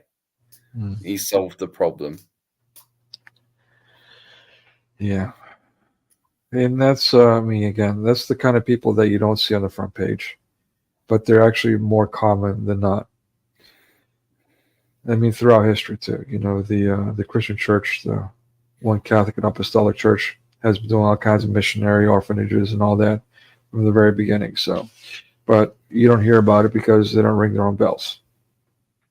Instead, you hear the slander all over media and the conditioning. And within some of the Christian sects as well. You see it. Yeah, it's across the board. Speaking of which, so the bell curve thing, I think, forgive me if I'm wrong. God correct me if I'm wrong here. But it's, from my experiences, my understanding that, there's also people that are in the gray area, and that includes in these churches too, right? And so that's when, you're committed, you're pursuing, you're chasing and all that, but you're not fully invested, like Nektarios' example. And that's why we talk to them as saints, so we can have that example. But basically, I would say, I would fall in that gray area because possibly, God knows, I can't say. Same with me. Probably, I'll be out of it. I know I am because of the way I am. So, but you're working on it, and that's what it's all about. Yeah, it's all about repentance. That's right. Yeah. So, all right, let me go on to the next criticism. We already talked about this. On him walking in as he's getting off the boat, he's going into this woman's home, who plays a role later on. Let me give you the close-up of her expression, just how, again, this is Hollywood, so to speak, the movie industry, spending a lot of money on this scene, so it's not a coincidence. Right? They probably did the scene a dozen times over and over again just to get it right, depending on the director, but it's quite common. So they're not spending all that money and accidentally just putting something up. So that expression, just that Duper's delight smirk, that was rehearsed. and they got just the right angle, the right lighting, the sound, and this and that. The neighborhood was cut off from interfering and coming in, and so on and so forth. They're going to spend all those resources and accidentally create this scene. There was an intent behind framing everything like this. Okay, so we talked about that before, and in case you missed it, I feel like it's to portray him as scandalous. Now, that's not the people that are accusing him in the movie, but the movie makers themselves doing that. And yeah, even though the movie's saying he was victimized by gossipers, by slanderers, yeah, and I don't want to, a spoiler alert, later on does a powerful job of vindicating him from those accusations. Spoiler, sorry. Yeah. Regardless. Well, that's the bit that made me cry when he was assaulted. Oh yeah, that. Oh my goodness, yeah, that. Because he was a frail old man, and wow, that really moved me. Yeah, that was intense. Actually, I didn't get I don't think I got a screenshot of that, unfortunately. Okay, I've got so many clicks, so many things going on. 1 second, sorry. I should have put this on a slide, but then StreamYard does this weird thing where when I put things on a slide, things shrink and they get deformed. So that's why I didn't do that here. So now I'm doing 1,000 clicks thing for each thing, and it's getting confusing. Sorry, folks. Okay, so this is where he goes to do his preach. He left Egypt, and now he's in not but like near that seminary in Athens in Greece. I forgot the name of the community. Sorry. Yeah, he was sent over to take over, but he didn't fit in there, and so he went back. Yeah, I just want you to pay attention to how these people are dressed. This is post the Greek independence. They pushed out the Islamic influence back into Turkey, but they're still dressed like peasants of Turkey. So they still have that mindset. At any rate, so they've got this guy who was born in that part of Greece, Thrace, who that is, let's say, I mean, if you go there today, you'll see all kinds of mosques. By the way, it's disturbing. You mean abattoirs? I'm not sure what that means, to be honest with you. Where pigs get slayed. Oh boy. Yeah, I'm not touching that one. Yeah. But in this scene, basically, he's going to Greece. He's been slandered, and now he's going by the church and the church leaders, right? We just showed you the bishop, turning on him too. His father figure, even him turning on him, which was the patriarch. And so now he's coming here, and these Greeks that are dressed all funny are saying, "Hey, would you come here to steal our money? What's going on?" And we hear that a lot. The Hollywood does that a lot. Oh, the minister with their building fund, and they're just doing all these things just for the sake of money. They're fakes. I mean, even in Greece, you'll hear that. So, and it's troubling. It's troubling. There's not that there's some validity to it that some do that, but that's not what the church is about. And obviously, when you learn about Nektarios, that's not what he's about. Look, people. Yeah, I mean, this is going to be vain, but Patriot Christian knows how I live. Yeah, and I'm not doing that because I have to. I actually might have an out, maybe, but I don't choose that because it's not. Then I would be giving into the world. Now, I'm not going to let the world and the slaves of it, if not worse, break me. Okay, so I'd rather live in shambles where I've got to worry about whether or not the roof is going to leak on me and those kinds of things. Then do that, and then spend hours per day, dedicating myself. Forgive me, I'm ringing my bell, but to do this stuff. So the reason I'm saying that is I could personally relate to Nektarios, and I know for a fact these people are real. Not only are they real, do they exist? to some degree, to a smaller degree. I'm arguably one of them, right? To a smaller degree. So I'm trying to demonstrate, to illustrate to you people that this is real. This is not just story, fantasy, legend, nice movie. People do live like this. They're quite more common than you realize. But like I said, they're not pushed in mainstream media, as they say. No. And you never hear about them. You have to know one to know that they exist. But at this time as well, from what this scene depicts, these people were being treated as second-class citizens because of the tax that they had to pay on the religion of peace, not not peace. Yeah, the jizya, yeah, or yeah. Well, they're not. I was going to say, yeah, they're not Muslims, so they're not paying zakat, but yeah, the jizya. Yeah. Yeah. Which, by the way, anyway, that word, every time I hear it. Yeah, and the thing is as well, it's like if you didn't pay it, or it always changed as well, with this this whole jizya narrative that the Muslims put on people, because if you don't comply with Sharia law, it doesn't matter.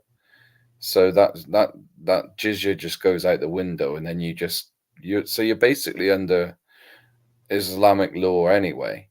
So it appeals to those who aren't Muslim to just prefer to join, because that way you don't have to pay the taxes, and then you're not persecuted as much. That's why Islam dominated everywhere, because they forced people basically to join. They had no choice. They just basically offered you to join, or persecuted you, taxed you, controlled your life, and just treated you as filth until you did. And as soon as you took your shahada, they're like, yes, brother, welcome, one ummah. Yes, we're going to globalize Islam. Yeah. So now here I am playing devil's advocate again. This is one of my criticisms. At the 30-minute marker, give or take. This is where he's getting introduced to his new room. This was at the seminary. And so he's got an aide there. His name is Costa. Very common. Constantine. Very common name. Costa is short for Constantine. So, yeah, basically there's a scene where there's kind of, I mean, I should have clipped that too so you guys can see it, judge for yourself, come to think of it. I kind of dropped the ball there. Apologies. But if you watch the movie, I want you to pay close attention to how they portray this movie. Again, this is a sequence they spent extra time and money to do. And it's just really awkward. There's a lot of awkward silences and weird looks and all that. So in my mind, again, looking at it from the lens of an atheist or a skeptic or that kind of thing, or just one of those loon, quote unquote, Christians that hate, traditional Christianity, whatever the case may be, or a Muslim like the Psycho Khan. If you look at this with a critical eye, you're probably saying, oh, look, there's something going on there. There's probably something going on with the woman. There's probably something going on here with this aide, So you want to speak to that, or should I just keep going? You keep going. All right. So let's go to this next one. Yeah, apologize for all the clicks. Oh, yeah. So here we are again in the very, very Hollywood fashion, portraying bishops in a certain light. Okay. So what does this picture say to you? So that's where that's not Nektarios sat there, is it? Or was it? Yeah, on the left is Nektarios, and on the right it's a metropolitan who was in charge of the island Aegina and some other parts. Okay, so as you can see, so the guy who's hosting, that's basically where he lives. It's a massive massive place. It looks like a mansion. Lots of food and drink available. He's clearly overweight, so he's a glutton. You know, one of the 7 deadly sins has taken over him. Yet you've got Nektarios, who's quite slim and thin there, and he sat basically just in the company of the host, probably very appreciated of everything that's there, but also not trying to make it his main concern of why he's there. Yeah. And if you watch the film, you'll get my drift. Right. Right. Well, that's the thing, though. I mean, why is it that all the clergy are evil except for Nektarios? Yeah. Because he wanted more of God rather than more of the world. Okay, but you see what you just said? So you just made a judgment call of people that you don't really. I'm not attacking you. I'm saying that the movie makers succeeded in their mission of portraying all of the church in this way, all of the church except for Nektarios in this way. And even Nektarios, there's some questionable moments. Like, he was slandered. He did this, he did that. Did he really do it? There's still some, like if I were in a court of law and I put in a doubt, then people can take that doubt and run with it. And that's what the Hollywood industry is doing here, or this movie industry. Let's call it a branch of Hollywood, whatever. Either way, I mean, it's the same junk. For those of you not familiar with Greek movies, you're not, there's a character called Mustakos who later in life, he died a few years ago. But he did Greek comedies. He also did Christian bashing. Definitely mainstream Greek movie industry. And late in life, he did Disney. He did voices for Disney. That's interesting. A Christian basher from Greece goes all the way to the States and does voices for Disney. If you know anything about Disney, which is much more public these days about how vile they are, what's going on there? Yeah. So yeah, this is at the 57 marker. I'm just saying that these clergy are being portrayed as all, they're all about the money, they're all evil and all that, they're all self-serving, and the church is therefore false. That's your final conclusion, which is a problem. Yeah. All right, so let me go on to the next one. Come on. Okay. Oh, this. Okay, so again, along the same conversation, a little bit later. 1,000 clicks. I apologize. God, there's just too many clicks, man. Okay. All right. This is at 1 hour and 18 minutes in. So he's talking about basically. This is a guy who was an acquaintance of Nektarios for a while. He's in the inner circle. He's got connections, and so he's talking about how it's the synod, the evil synod versus Nektarios. Like the church is evil, and only Nektarios is a good person. Okay, and he's also talking about the solution for this. They're trying to close down your monastery, the evil people. And this guy with the feast at the table, this bishop. He's evil. He just wanted to use you. That kind of conversation. He wants you to go back to Athens, but now that you're doing the monastery, he wants to shut down the monastery. And that's what the movie's saying. This is not historical. This is what the movie's saying. Let me clarify that. Okay, so yeah, and he's like Nektarios now yet a third moment of maybe he's questionable. He's like, the guy's like, here's a solution. You can do this, you can do that. All these options are problematic for these reasons, or you can file as a nonprofit. Okay, so the rhetoric, by the way, mass media, the atheists, the militant atheists, and all that, they're screaming, they're angry, they're passionately. The church needs to pay their taxes. They need to stop being funded or having allowances by the federal government. They're evil. They're just evil, right? They're a nonprofit. They should lose a nonprofit. Planned Parenthood. Give them money. Give them grants. Give them nonprofit. Give them extra funding. But the church is evil. Yeah. Right. That's the rhetoric. That's the mass media rhetoric. Sorry, go ahead. Yeah, no, I was just agreeing. Yeah. So that's what's going on in this scene. Okay. So he's saying, well, you know what? Here's the out. You got all these problems. The church hates you. The government hates you. The Greeks hate you. But, which is not actually the case. Greeks love Nektarios, by the way. Anyway. Yeah, well, they do. Yeah. So, well, this is the out. You become a nonprofit, and then problem solved. They can't touch you. And he's like, oh, well, that's a problem. Nonprofit. Like, this is Nektarios talking. Oh, nonprofit? I don't know. Wait a minute. Is this a guy who doesn't care about being poor? Or is not being a nonprofit a concern for him? See, there's a contradiction here in the movie's messaging.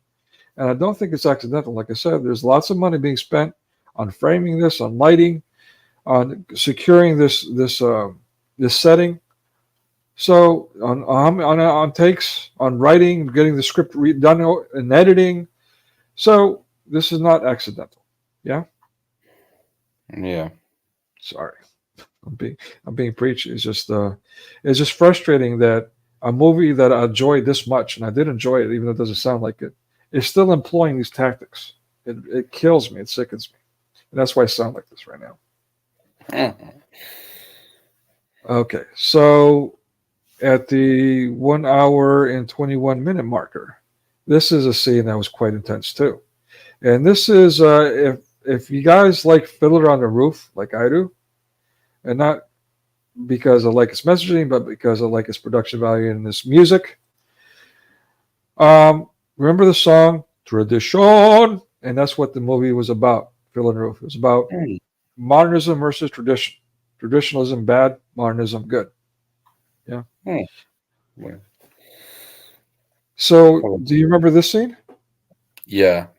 So it's one of the nuns.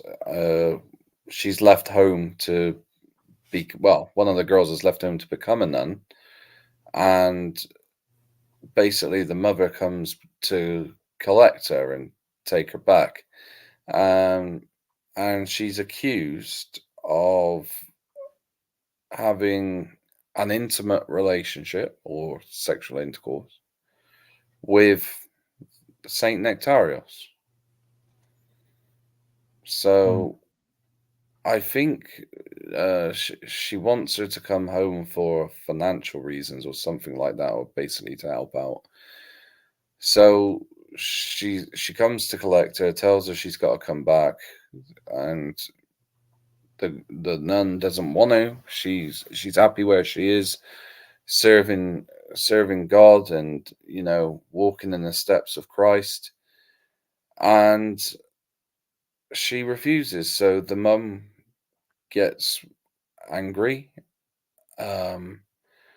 blames it on Nektarios, and accuses Nektarios of sleeping with not just her daughter, but all the nuns at the monastery. Basically, not just implying that he was just having sexual intercourse, but near enough that he was raping them. Yeah, and I apologize. We're getting really to the spoilers here, folks. If you want to watch the movie, you don't like spoilers, I hate to say it, but I recommend you bail out now, because we're going to get really, we already kind of are, as we're getting closer to the end of the movie.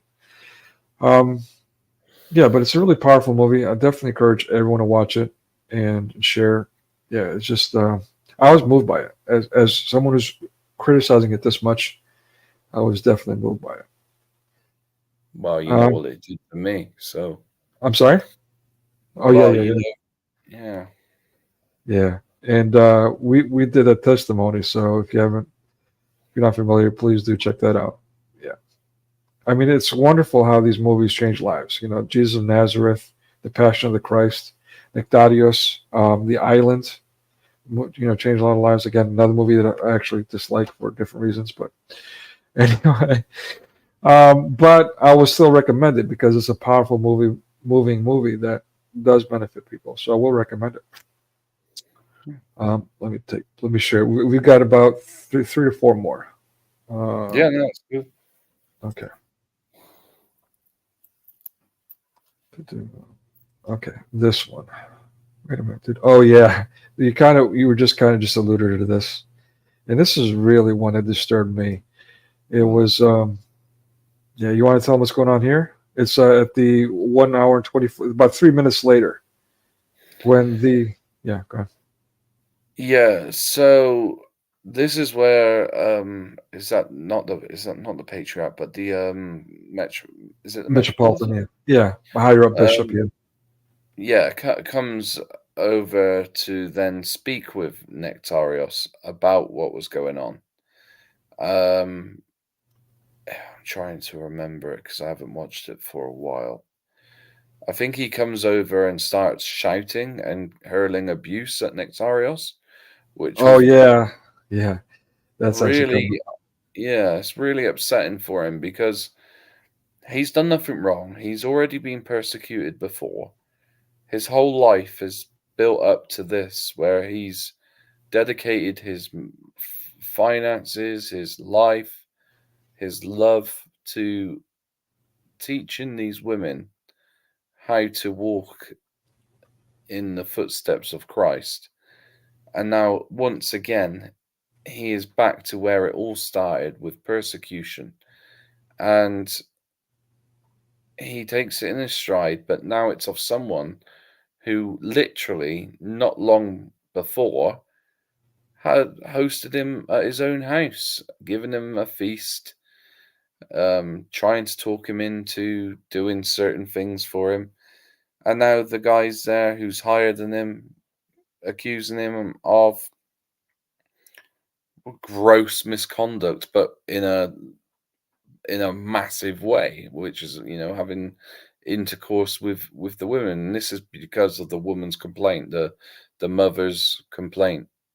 Yeah, she didn't want her daughter to be a nun, and Mm. that's common too. People who get a calling to serve, to become ordained priests or nuns or whatever the case may be.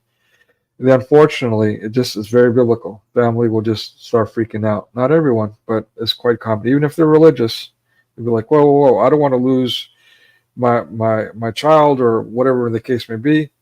And why are they giving up the world and their life to go and live like a life similar to that of Saint Nektarios, right? So Yep. they start freaking out. Yeah. All right, so let's move on to the next one. Yeah. Okay. Yeah, it's very upset. It's the assault scene that I really hate. Yeah, and I don't have a clip of that actually. It turns out. No, it gets me each time.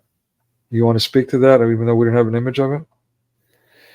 Yeah, so eventually the police they come to visit Nektarios. The Metropolitan takes it a step further, takes it to the police, and they come on to the premises of where Nektarios is. He's a very frail old man at this point. He's already diagnosed with prostatitis or prostate cancer, and he's very ill, very frail, tired, yet still working. And the police officer comes in, and Nektarios blesses him as soon as he walks in and greets him, very nicely. And he just gets walloped straight across the face. Mm. And Nektarios didn't say anything, but I think he says, "I forgive you," or something in that kind of sense. Didn't fight back or anything, but just humbly went with the police officer. And whilst this was happening, there was other police officers, I believe, taking the nuns and arresting them because the nuns started to try and defend Nektarios, and he told them not to. So it reminds me of the scene, or the story, actually, of when Peter pulls out his sword to protect Jesus because the police or the guards, or the Romans come to collect Jesus, and at this point, these police officers are coming to collect Nektarios, and instead of letting Peter do what he did, Nektarios tells the nuns not to fight back and to leave them alone. So he's put in the same situation again. So he's already been tested and tried like Jesus was in Nektarios. So he's been persecuted. He's been lied about. He's been chased out of his own town. He's faced hunger. He's fasted. He's, so he must have, chased off his demons. He's learned to become very, let's say, very well versed in regards to the Bible as a whole, and dedicated his life to God, the Godhead, the Trinity. And with all this in mind, he's now going to be tested again and put in the same scenario that Jesus was before his crucifixion, which sadly, not long after he's arrested by the police, he does eventually die.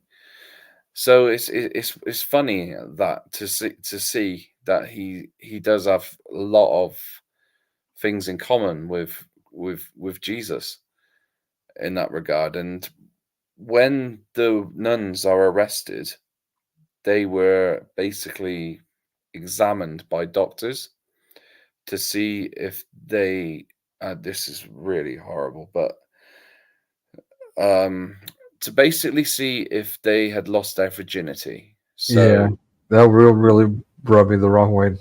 No pun intended. And because of the nuns being non-sexual and, what do you call it? Celibate. Virgins. Yeah. Yeah, virgins. Celibate. Yeah. In order to do an examination like that, it almost, in a way, takes away their dignity, because their private parts are exposed to someone else who is then, doing things to them that they've never had done to them before, either intimately or in any way. And then not only that, but in a sense, because to do the exam, you would have to, there's like a term of what they call popping the cherry, if that makes sense. Yeah. So, and when that happens, I mean, most women will know what I mean when I'm saying this. If something, let's say an instrument or something, goes into the vagina of a virgin, they usually bleed because there's like a seal almost, or something that it's like it basically bleeds to break through. So I'm not really scientific, so I don't know how that works. But the scene in this, of what they did to the nuns, basically takes their virginity away from them. In a sense. So obviously they know that this wasn't sexual intercourse or rape or anything like that. But because it was a police investigation, they had no choice but to have these examinations. If they didn't and they refused, then they would have found Nektarios guilty. So they had to put themselves through this as well as a sacrifice to save Nektarios. Well said. Yeah. And once they did, it was found that because they bled and that nothing, there was the blood basically shown that Nektarios was telling the truth and the nuns were telling the truth. So, and each nun, they bled just like Jesus did on the cross. And with that, they've now just been harmed. They've just been basically, let's say, demonized by the police and persecuted and had sexually exploited, if you like, for nothing. So it's very sad. It's a very sad scene, and it's very stressful to watch. Well said. But yeah, I mean, they did a brilliant job with that scene, with production value and all that. Absolutely acting. Yeah, it's definitely moving, for lack of better expressions. Yeah, Yeah. it's horrifying. Yeah, it's upsetting. Upsetting. Because years ago, when people used to get married, especially in Christian households and in the royal, mainly in the royals, but years ago, if you was to marry someone, and obviously you'd have to be a virgin, and to prove that your daughter was a virgin, what would happen is, I think, who was it? One of the side's family would take, yeah, so the mother and father, or mother or father of the bride, would collect the sheet from Oh the boy. bed that the husband and groom slept, the bride and groom slept in, and take it to the groom's parents to prove that the woman he had married was indeed a virgin. So yeah, I don't know if you knew that, but that was a very Yeah. common practice centuries ago. Yeah, it's quite disturbing. And their wedding gifts, yeah, which basically includes pedophilia in there. The book they get as a wedding gift. Anyway, so it just. Oh well, yeah, no, this is not in Islam. This was in Christianity. Oh, no kidding. The sheet thing. Yeah, it was just, like. But They it was call in Islam too. But interesting. I don't know the Christians did that too. Yeah, and it comes from Judaism. So it was Wow. a traditional thing. I mean, it was only taking a sheet with a bit of blood on it to the groom, but it gave validation that, your groom did marry a virgin, and, she wasn't, because people used to speculate, didn't they? And they go, "Oh, I'm worried. Did he marry a virgin or not? Or I've heard rumors she was this, or with this person or that person." But if they have the sheet with the blood on it, then they would be able to say, if anyone was to rumor, they could say, "Well, no, look, we've got this." It was like almost like a trophy to say, "Yeah, my son married a virgin."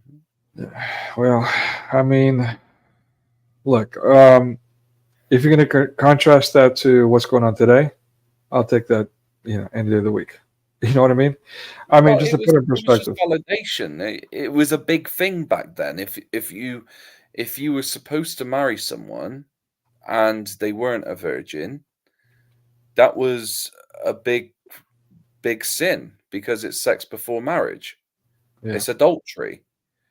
And if you get accused of adultery, especially centuries ago, that was a big crime. It wasn't something to be proud of, and you would be punished, not just by family, but by the law.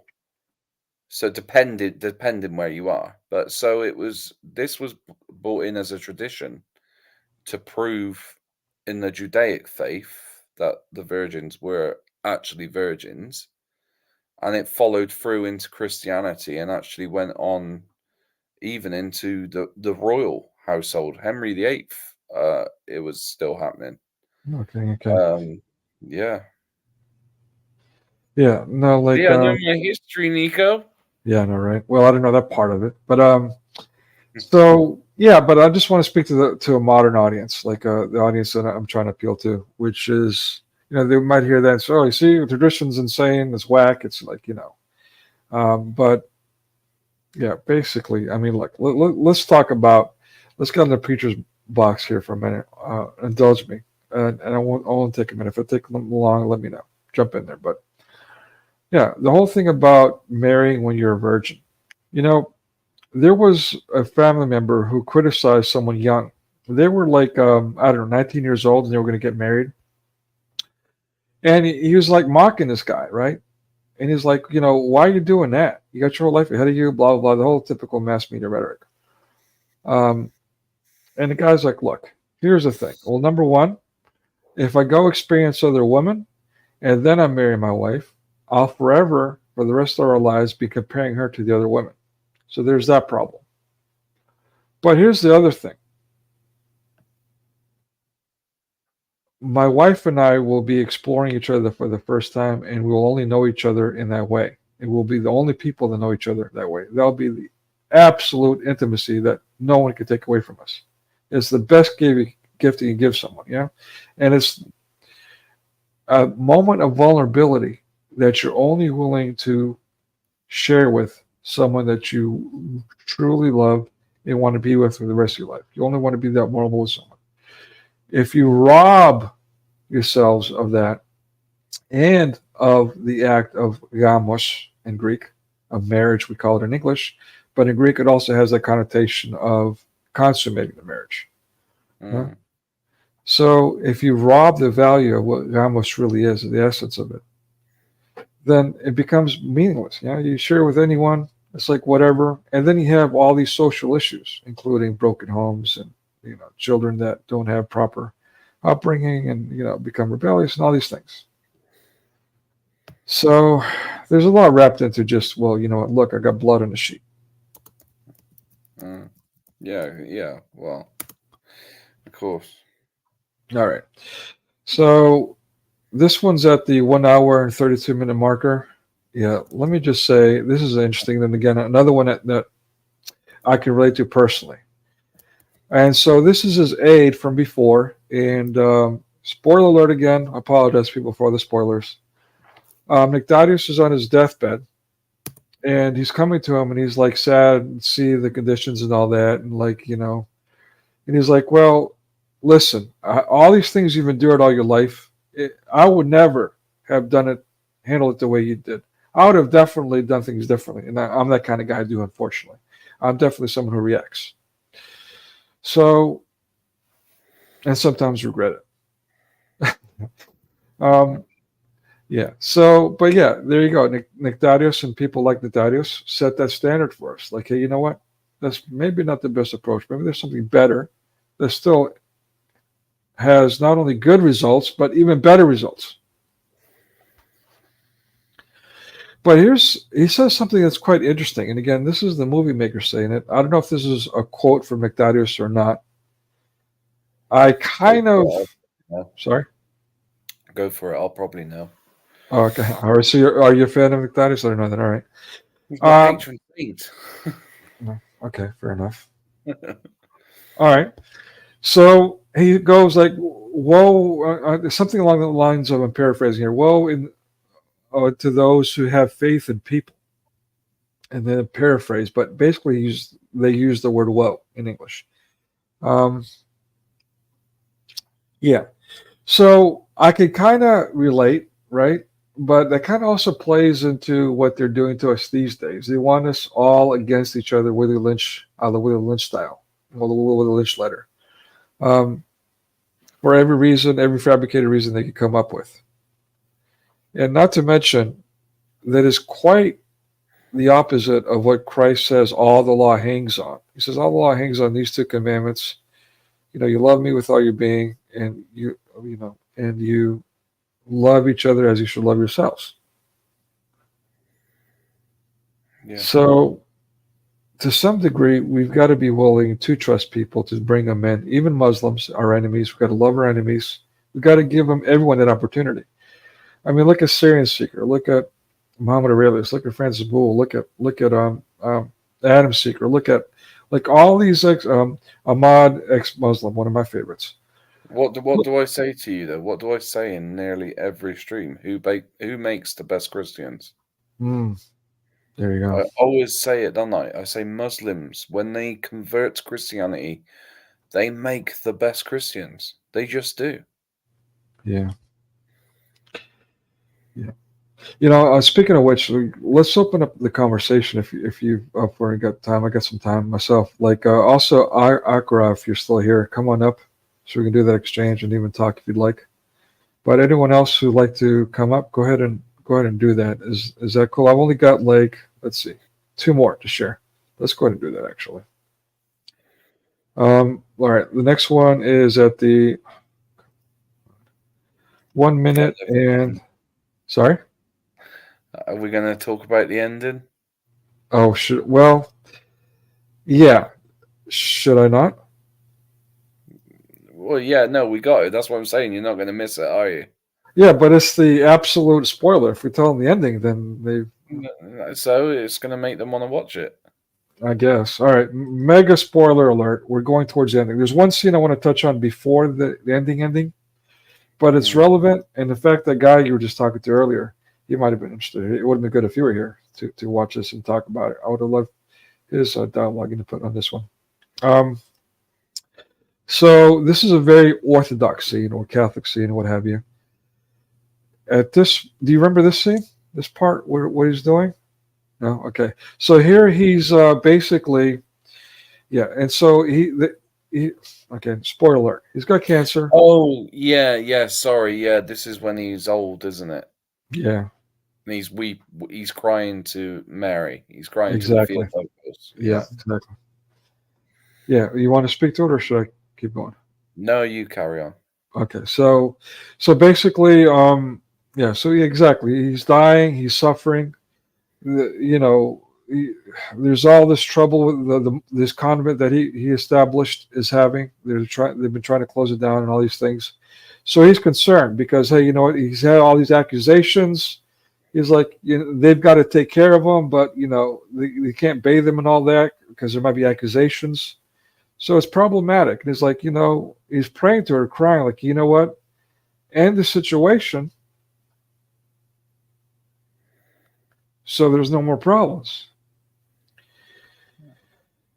Well, yeah. He's also asking her for help and divine intervention because he knows he's on his way out and no one's going to be able to take care of him.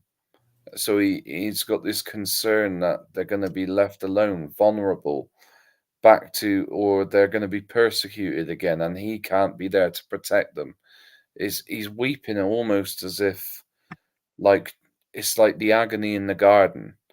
So again, it's another scenario which Nektarios is facing, just like Christ faced. He's weeping before he knows he's about to go, and he's about to die and go through a terrible ordeal, meeting death. Yet he's kept his faith and he's weeping. He's almost basically saying, please let this cup be taken from me, but if it's your will, then let it be done. And I just love how Christ-like his life was and how he was Christ-like. That's what brought me to the Orthodox Church, was seeing how he imitated a life of Christ almost perfectly. His humility, his love, his compassion, his everything that he had as a strength was what Jesus displayed to his disciples and his followers. And that's what, when I seen that in this man, I thought, I can't be like Christ, but I can be like Nektarios. Well said. I mean, that is a great segue to what I wanted to say about this scene. Again, I'm cradle Orthodox. I was born Orthodox, so to speak. I was raised Orthodox. I was very involved in the Orthodox Church, as I said. Spent a couple of decades in and out of formation. That's why they're important, isn't it? The saints and the lives of them is what is very important, and that's what Protestantism lacks. It doesn't have these saints' lives to look to like we do. Well, so let me speak to that. I was actually raised in the States with Protestants and raised by mass media. So this is a struggle that I've had personally. Again, when I attend church, I will venerate, but I won't pray to for intercessions. But I found this scene particularly moving because now here he is basically begging, literally groveling at the Theotokos, the Mother of God, the Mother of Christ. And those who say Christ is a God, Gideon.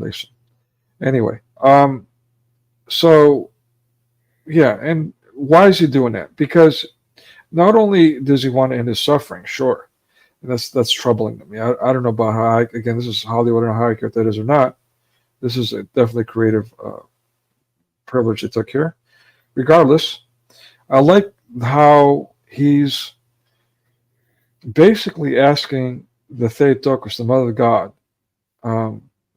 as the Catholics say, the perpetual virgin. Is that how they say it? Or the Immaculate. Well, no, sorry, yeah. So, yeah, basically asking her to intervene to protect the nuns, to protect the convent. Yeah. So he's not only concerned about himself and his suffering, sure, but he's like, man, what's going to happen? I'm too weak. I can't do anything for these women. I can't fight this fight anymore. Please help me. Please intervene. Let's go to the next one. And before he went there, the nuns asked him if there was anywhere he wanted to go. Do you want? And they said, I think they said, don't quote me on it, but I'm sure they said, shall we take you to your favorite place, or do you want to go to a favorite place? And lo and behold, they put him on a donkey and take him there. Again, another thing that was in, about Jesus. It's just, he's on a donkey, when he's on a donkey going into town on Palm Sunday. It's just like that. It's amazing. And so people can also understand this. There's an act of humility when you pray for saints' intervention. Again, I don't personally do it, but I do understand it. That, again, it's just like the biblical woman who went to touch Christ, and this is one of many examples. I mean, the scriptures on and on. Those who burned incense unto the saints, the end of days, Revelations, and on and on. I mean, I don't want to get into theological debate. But regardless, if you're struggling with this, or if you want to go out and start manifest, as circles use, manifest against other Christians, remember the woman who touched Christ's garment. He didn't speak to Christ. He didn't, speak to God, the Father, or anything like that. She just wanted to touch his garment so she can be healed. And what does Christ say? Did he say, you're going to hell because you're worshiping my garment? No. Or didn't the header like Muhammad would have? Right. Or didn't his hat. No. Quite the contrary. He said, your faith has made you whole. Yeah? So let's stop the Christian bashing. Yeah? Okay? I don't want to get into theological debates and how it goes back to Judaism and all these things. Let's be adult about things and be loving and stop judging. Judgment comes from heaven, not from the ego. Sorry, I had to say it. Yeah, so let me share this last image. Again, ultimate spoiler alert. I'm jumping to which is inevitable, but this scene, this scene, right? My favorite. I bet. All right, you want to shut up? I'm just keeping my mouth shut. You want to go? We're going to run with it? Yeah, okay. So this guy is a paralytic. So he was led in bed. He couldn't move, and he has a conversation with Nektarios about how I think he talks that he's not religious. I think he said, or he lost his faith or something. God wasn't there for him when he fell off a cliff or something, or hit by a car. One of the two. He was either hit by a car or fell off a cliff. He's got broken bones. He was told he wouldn't be able to walk again or anything like that. So he's really upset and he's sad about it. And Nektarios just takes it in his stride, doesn't fight back it to him, but tells him that he's loved and, God works in mysterious ways and, he does love him. And then Nektarios is around, the nurses are around him. He's about to die. And just before he dies, but before he takes his last breath, he looks up and he says, me? I think he says, are you talking to me? Yeah, he says Maria, like it says it in Greek, actually. So he says Mary. Yeah. But yeah, are you talking to me, Maria? No, no, he says Lord. He says Lord. Oh, Lord? Oh, he said Lord, my bad. Yeah, yeah, he says, look, I think he says, are you talking to me, Lord? Or he said, it's either, are you talking to me, Lord, or is that you, Lord? He's something. He's seeing something in the spirit world, and it's like, so he's seeing the Lord. He's seeing Jesus come to collect him personally. So some people with NDEs, or when they die, have been called by family members or friends or someone, or angels or angelic beings or spiritual teachers or whatever. But with Nektarios, he was collected by the Lord himself. And the moment he says it, he takes his last and dies. And once he dies, the nurse comes in. She peacefully takes off his cloak and folds it up. And while she's about to get him undressed more and prepare him to leave the bed in the room, she puts his cloak on the bed of the paralytic, which is next to him in the same room. And he gets up immediately and says, what was it? All praise to God. And he's healed, and he's walking around, and he's shocked. He just can't believe what's happened. And after the death of Nektarios, the room was scented with this. Apparently, it was such a beautiful, fragrant scent that was so strong you could smell it from outside. But the room was just intensely overwhelming with this beautiful scent of like citrus mixed with flowers and stuff like that, which Nektarios loved as a child and written about it in one of his books that he remembers. And he left that scent there almost as a gift and like a sign to say who he was.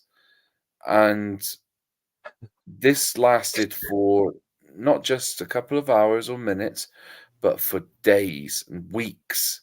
Even doctors and nurses that didn't believe in God or Christ or anything like that, they were just bewildered by this. And there's many stories of people that visited this room and converted to the Eastern Orthodox Church just because of the scent. It's incredible. Yeah. I mean, again, these are things that you have to experience. Well, for some people don't have to see and they believe. And God bless them. I'm more of a skeptic myself, so I definitely, I'm again, I say a St. Thomas kind of person. Yeah. So, but yeah, I mean, it's just when you experience them, man, it's just it's hard to turn back. Becomes more and more difficult to deny the obvious, unless you're just, I don't know. Are those people that still do that? But there's some people that haven't experienced, and that's sad. But those people, if you feel like you haven't had a miracle in your life, which for me is hard to believe, but for me, miracles in my life started happening, or at least I started noticing them when they first started coming in the form of answered prayers, which were quite profound and undeniable. Yeah. And then more astounding things. I mean, if I told you the things that I witnessed, you wouldn't believe it. But I've witnessed some things that were quite profound. When you become a Christian, the whole life that changes, especially if you were an atheist beforehand. And I never forget walking past and you hear preachers going, give your life, when I was an atheist, and I used to look at them and go, shut up. Like, what are you talking about? Just give it a break. And I used to wind them up and all sorts, and they were like, trust me, you'll be saved. Once you won't, you need to know the Lord. And I was thinking, why do they keep going on about Jesus? What's wrong with them? And then when I become a Christian, I suddenly seen all they wanted is for me to experience what they experience on a near enough a daily basis. And not only that, but how much they wanted me to realize how blinded I was, but also how much Christ can change your life by just putting him in your life, just accepting him and giving your life to him. And it was, well, about with my testimony, like my life before pre-Christian. Wow. So yeah, for me to change, it's something else. And that's why I love that movie Leap of Faith so much. Also, why I used to love it was in my top 5 of all things, Pulp Fiction. For that reason, because of Pulp Fiction, if you watch it as a linear storyline, it's actually linear. But you got to pay attention to a spiritual message. Although a spiritual message in all reality is quite California spiritual. Regardless, there's a good message there with regards to the Holy Spirit and acknowledging this divine intervention or not, and the implications. Either way, it's a brilliant storyline that way. Maybe we should do a stream on that. Pulp Fiction. Even though I can't stand Quentin Tarantino anymore. It'd be worth extracting the good out of that, and the sci-fi John Newton might get a kick out of watching me do that, pulling out the good things out of Pulp Fiction, out of all things. Let's talk about how it's Christian, its redeeming value, because I give him the business all the time over that. But anyway, so I think that's all of what I wanted to share. We shared the clips. We shared let me see if the links. We didn't share the video. Yeah, we ran out of time. We didn't share the video.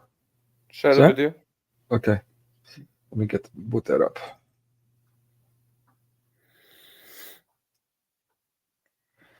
Sorry, folks. Give me 1 minute.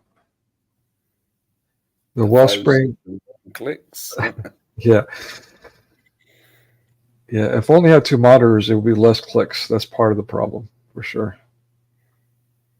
Oh, monitors, yeah.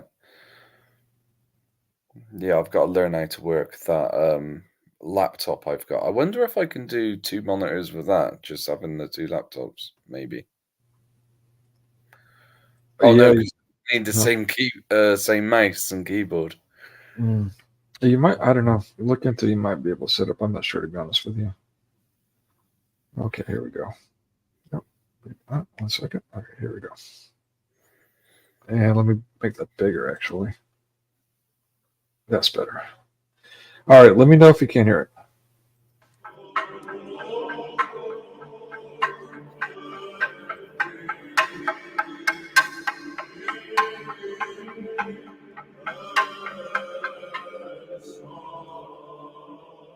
A bishop dressed as a simple monk is dying in a hospital in Athens, Greece, after painfully enduring chronic prostatitis for over a year. In his final days, he prayed while the nun Euphemia and a nurse were present. Then, in his final moments, he suddenly sees something beyond this world, and he cries out, "Is that you, O Lord?" And then takes his final breath. To the attending nurse, I mean, I gotta say, it's almost creepy, right? Well, it's also confirmation. I mean, yeah, naturally. Yeah, I mean, I gotta wonder, like that experience I had. To this day, I still don't know what it was.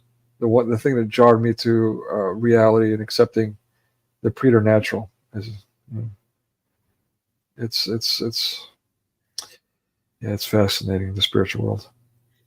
Metropolitan Nektarios was unknown. At first, just another person spending their final days in the charity ward. Soon she sensed, perhaps beyond conscious perception, that there was something different with this man, a grace, a nobility, and upon his death, sadness.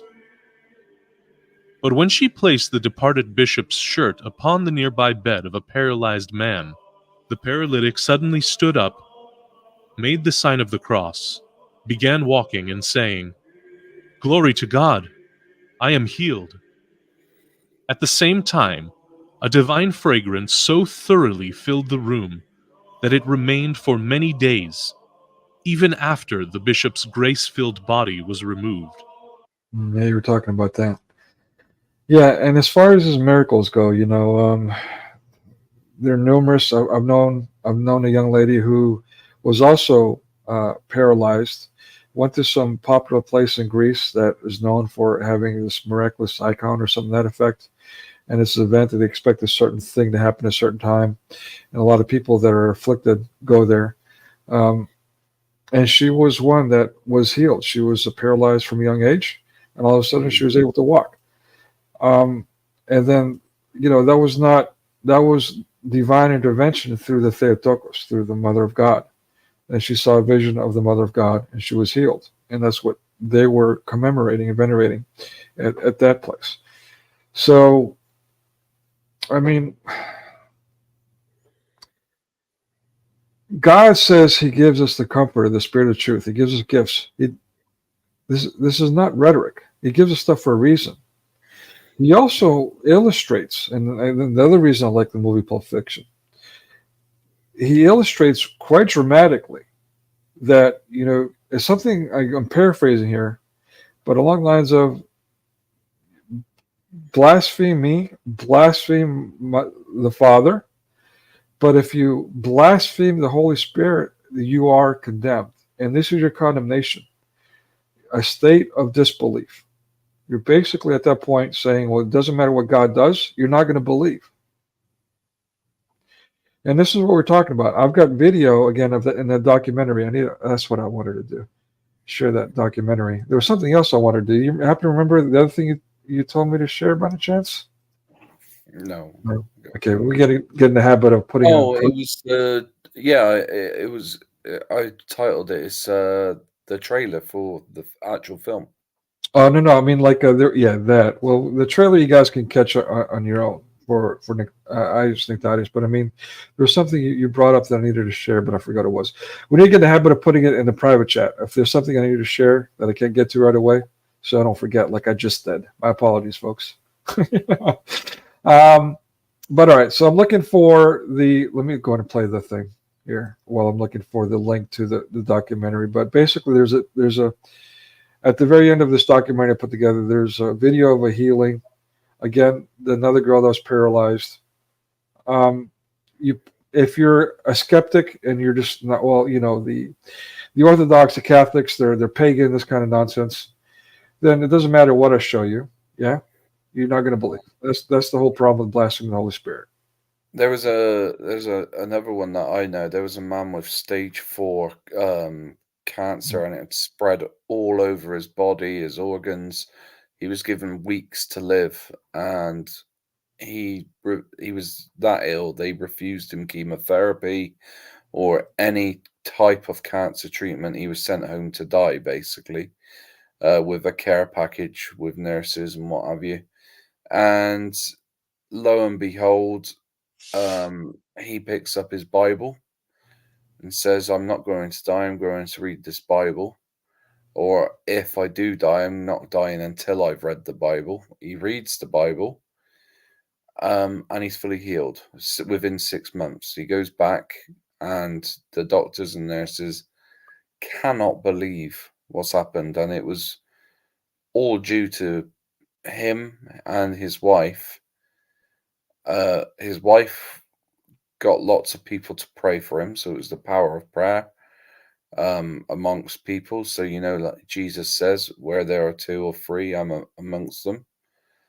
I'm in their midst. And also his faith. It was also through God's mercy that he picked up his cross and focused on God.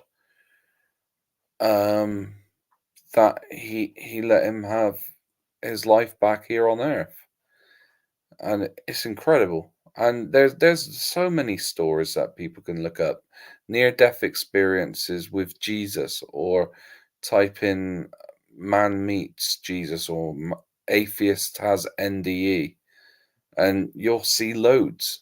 It's amazing. Exactly. Yeah. And this is not just confined to orthodoxy, but it's definitely existed in orthodoxy, not just devoid as some wanted to claim, which is horrendous. Okay, should we keep going? Yeah, definitely. Outside the hospital, people spoke about the upcoming election, about the possible return of the exiled king, and about hope for peace after almost a decade of war. How such talk must have seemed trivial, as the vanity of human affairs and the pomp of transient things is set against death, that which is common to us all. And yet, for those present, a glimpse of the power of God and the resurrection to come. For at that moment, a single life offered witness to the transcendent, to the eternal, to the divine. A silent witness of what we too can become through God's grace. What can we learn from such a man as this bishop? A man who endured suffering, persecution, and yet, as Christ taught, denied himself, took up his cross and followed. In a world where self-love, sensual pleasure, and the pursuit of money, knowledge, and power dominate, what can we learn from his holy life?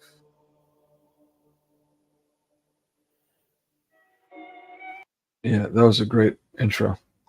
And I can't believe it took us so long just to get through the intro. I got to stop talking, huh? Well, yeah.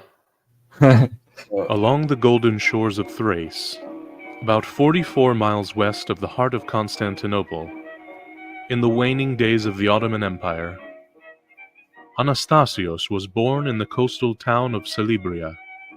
At the time, October 1st, 1846 to be exact, he was the fifth of 6 children born to Dimos and Vasiliki Kefalas.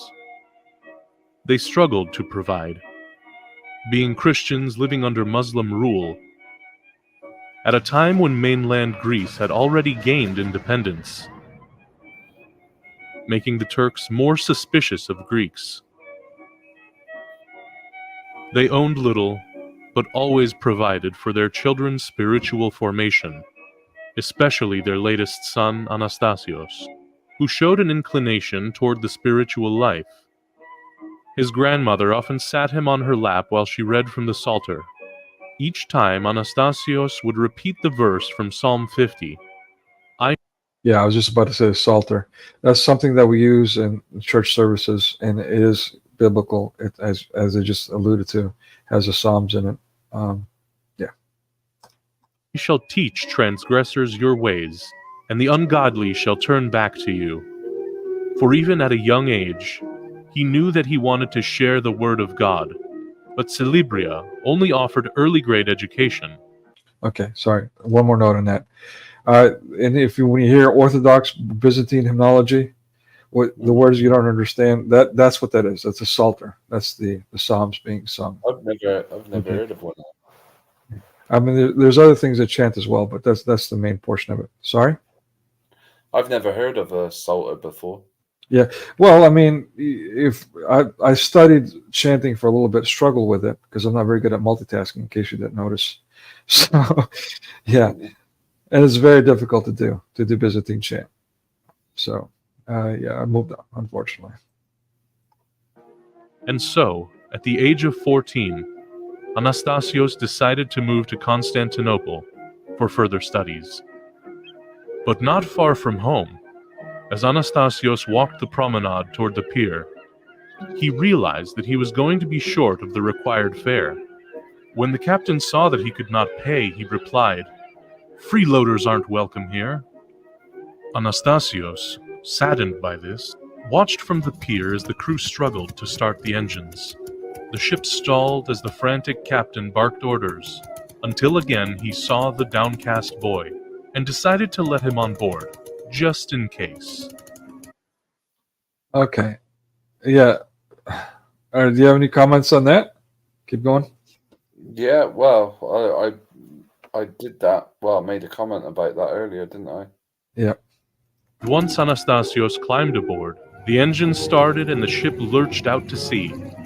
This, a moment Anastasios always remembered as a practical example of God's mercy and grace. In Constantinople, life became more difficult. Anastasios ended up working long hours for a difficult tobacco trader. He endured mistreatment with humility. Consoled in his off hours by studying the church fathers and ancient Greek philosophers. He kept a journal of his favorite.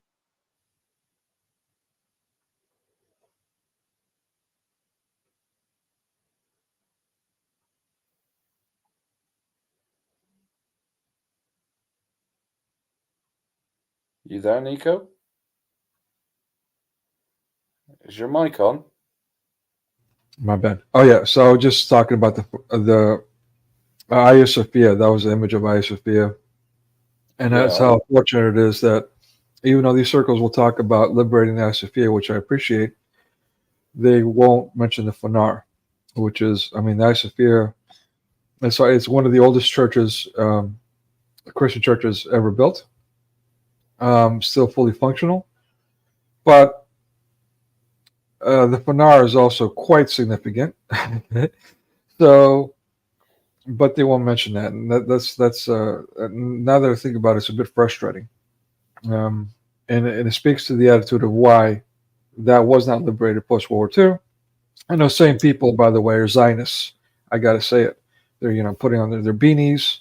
They're atheists and sociopaths. We'll talk about Israel and all that, but where's the talk about? I mean, well, for them, I will say this: they do talk about again Hagia Sophia, but why not the Fanar? Why not the Fanar? I mean, that's the head office of Christianity, so to speak. Anyway, and we should maybe do a stream on that. It's kind of unavoidable talking about the church politics, but we'll talk about that. Yeah, but we should cover that too. Favorite quotes, and as an example of his desire to teach, also began writing them upon tobacco wrapping paper for the spiritual profit of the customers. Years later, these sayings became the foundation for the 2-volume work, Treasury of Sacred and Philosophical Sayings, quite popular in Greece. But for Anastasios, they were a deep well of wisdom, from which he would draw upon continually. Anastasios later worked as a teacher in the School of the Holy Sepulchre at the Fanar, while also attending upper-level classes. But as he read the lives of the saints, especially the ascetics, his love for Christ increased, and upon seeking God's will, he left for the island of Chios in 1866. You can see Upon visiting that island of Chios, literally how close to Turkey it is. I mean, so yeah, basically, again, remember, Turkey was Greece. It was taken over by Muslims. yeah, So, yeah, and basically the struggle now, the fight is Turkey trying to take over the Mediterranean.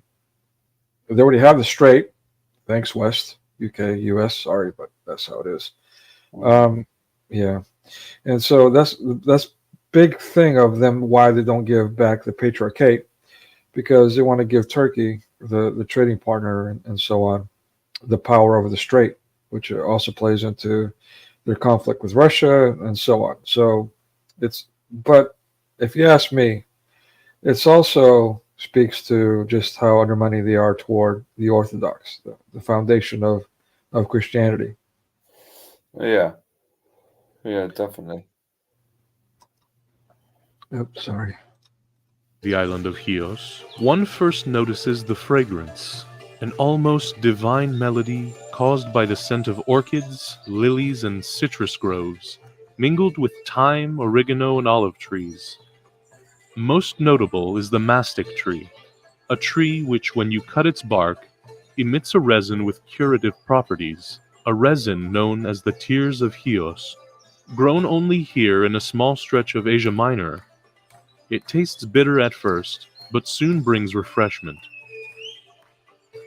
Further on, beyond sense perception, comes another fragrance, an aroma of sanctity coming from the many chapels and churches. And I just got to say, watch my documentary. It's the early part of the documentary. You'll see just how overrun it is with Muslims down the Chios. It's quite heartbreaking. From the monasteries, and especially from the lives of the many saints and martyrs of Chios, who spiritually cultivated this land, and from whom Anastasios would be a beneficiary while on the island to teach elementary school. Just 40 years earlier, the Turks had massacred tens of thousands of Greeks on the island of Chios because they refused to convert to Islam. This was part of the heritage Anastasios found upon his arrival. There was also a sacred heritage revealed to Anastasios amidst the years he taught school on Chios. For he often visited the monastery of the Holy Fathers, established by his spiritual father, Elder Pachomios, an inheritor of the teachings of the Kolivades Fathers. Although several generations removed, the Kolivades Fathers, which included saints like Makarios of Corinth, Athanasios of Paros, and Nicodemus the Aioriti, spent time on Chios and inspired a spiritual resurgence in Greece. At a time when many were tempted to convert to Islam due to heavy taxes and I'm tempted to just cut off the volume there. Why did they have to include that? I know, you see what it does, what Islam does to countries, you know? It's how it treats people, and you can see with Greece what's happened with Greece, what's happened with Iran, what's happened even with Afghanistan. It's going to happen to the West. People think it won't. They think, oh no, our army will protect us.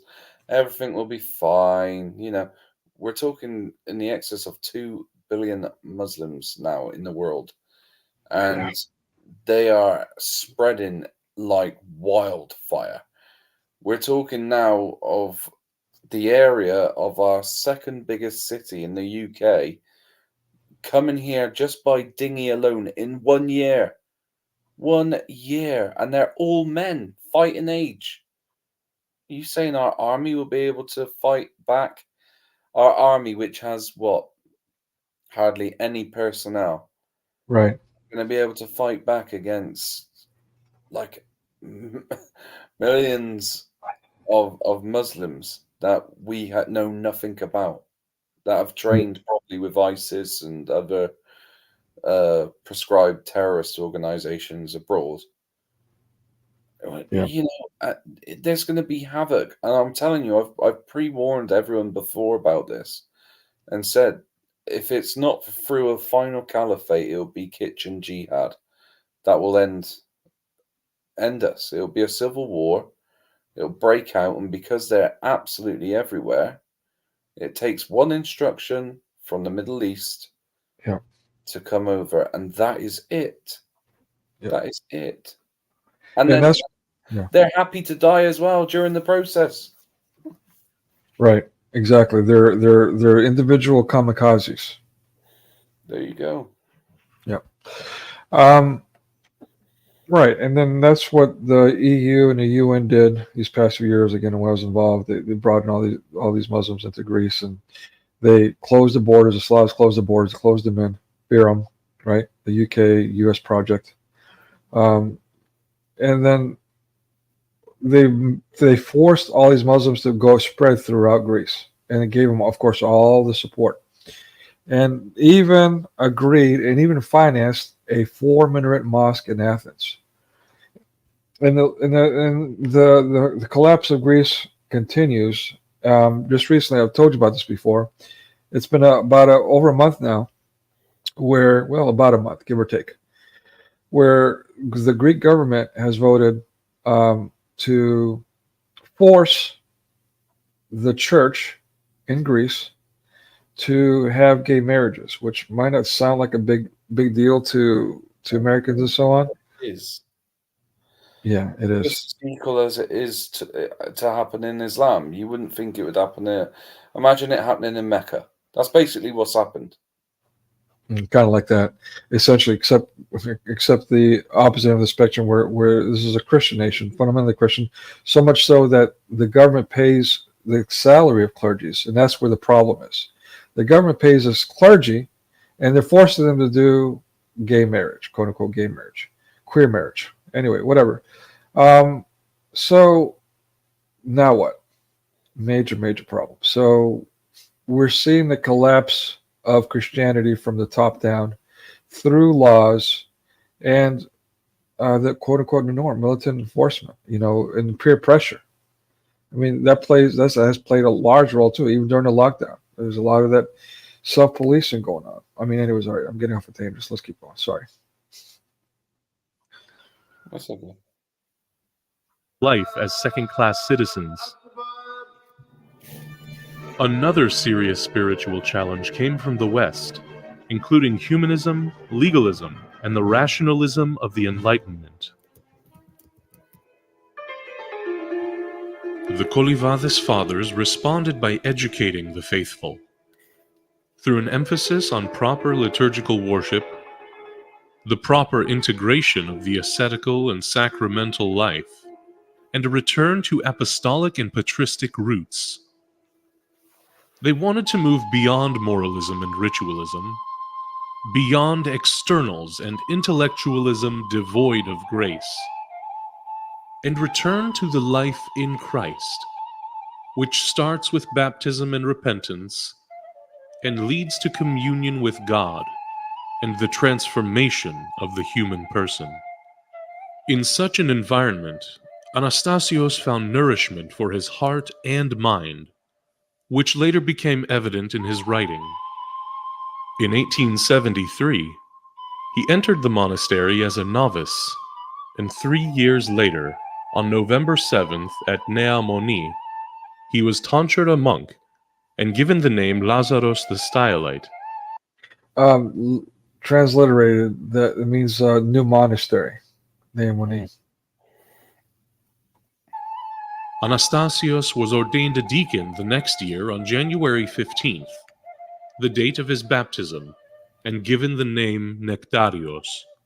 Nektarios immersed himself in prayer and worship, and was obedient to his spiritual father's counsel on how to crucify the passions, acquire the virtues. Yeah, that's just that each era is supposed to represent the passions, just so you'll know. That's a semi-popular icon. And attain purity of heart and stillness. In other words, I don't know if I said that correctly. Each era represents each of the passions. There we go. About the Jesus prayer, Elder Pachomios would say to him, "Always say the Jesus prayer, but say it humbly as if into Jesus' ear." About humility, live in simplicity, bear insults, do not retaliate if reviled, and with regard to obedience, remember to always say, "Not my will, but that of the Lord." Yeah, I'm a control freak. I got plans, atheists. Am I lying, Patriotic Christian? So yeah, that's what I'm struggling with is giving it up to God and let Him take control of my life. We should be wrapping things up. I apologize. Let me go ahead and put the link in the chat for people to watch the rest of this. On your own. Forgive me. But Patriotic Christian's got to go. I've got to go run. I've got a job to do myself before I rest. Did you want to close up? Did you have any closing thoughts? I just recommend that anyone who hasn't watched the film to watch it, and especially if you're not Orthodox, because it will give you a sense of how a Christian should be, and it will also direct you, possibly like it did me, to the true bride of Christ. Nice. Yeah. I do want to close out a prayer, but we just recently celebrated the Ascension, which bums me out because traditionally, when we celebrate the Ascension, the Christ going into heaven, leaving his disciples and going to heaven, making way for us. We stop saying Christ is risen because we say Christ is risen while he's with us, so to speak, for the 40 days. I hate that. It makes me sad. So, but a good friend told me that his spiritual father, his nuna, his godfather, says it year round. So that encourages me to say year round. And he's SyrianSeeker too. He's like, oh yeah, man, let's go for it. Let's say it year round. So Christ is risen. I'm going to keep saying it. But I'm also want to, probably for the last time in a while, I want to chant hymn Christ is risen in Greek, if I may, if you can endure that. And then to close out with the Lord's Prayer. Would you like to say the Lord's Prayer, or do you want me to do it? I'll let you do it. Okay. All right. So I'll start with the prayer and then do the chant so you can bail out. Our Father, which art in heaven, hallowed be thy name. Thy kingdom come, thy will be done, on earth as is in heaven. Give us this day our daily bread, and forgive us our trespasses as we forgive those who trespass against us. Lead us not into temptation, but deliver us from the evil one. For thine is the kingdom, the power, and the glory, in the name of the Father, Son, and Holy Spirit, both now and ever, to the ages of ages. Amen. Amen. Christos anesti ek nekron thanaton patisas και της εν της μνήμασι ζωήν charisamenos. It's basically saying Christ is risen, trampling death upon death, and to those in the graves, bestowing life.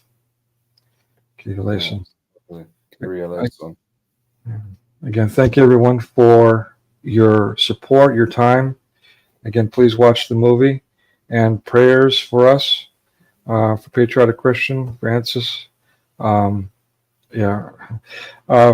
our brother there, Muhammad Aurelius, and for each other. Please, blessed are those who endure to the end. Please take care of each other. Yeah? Take care. God bless. Thank you.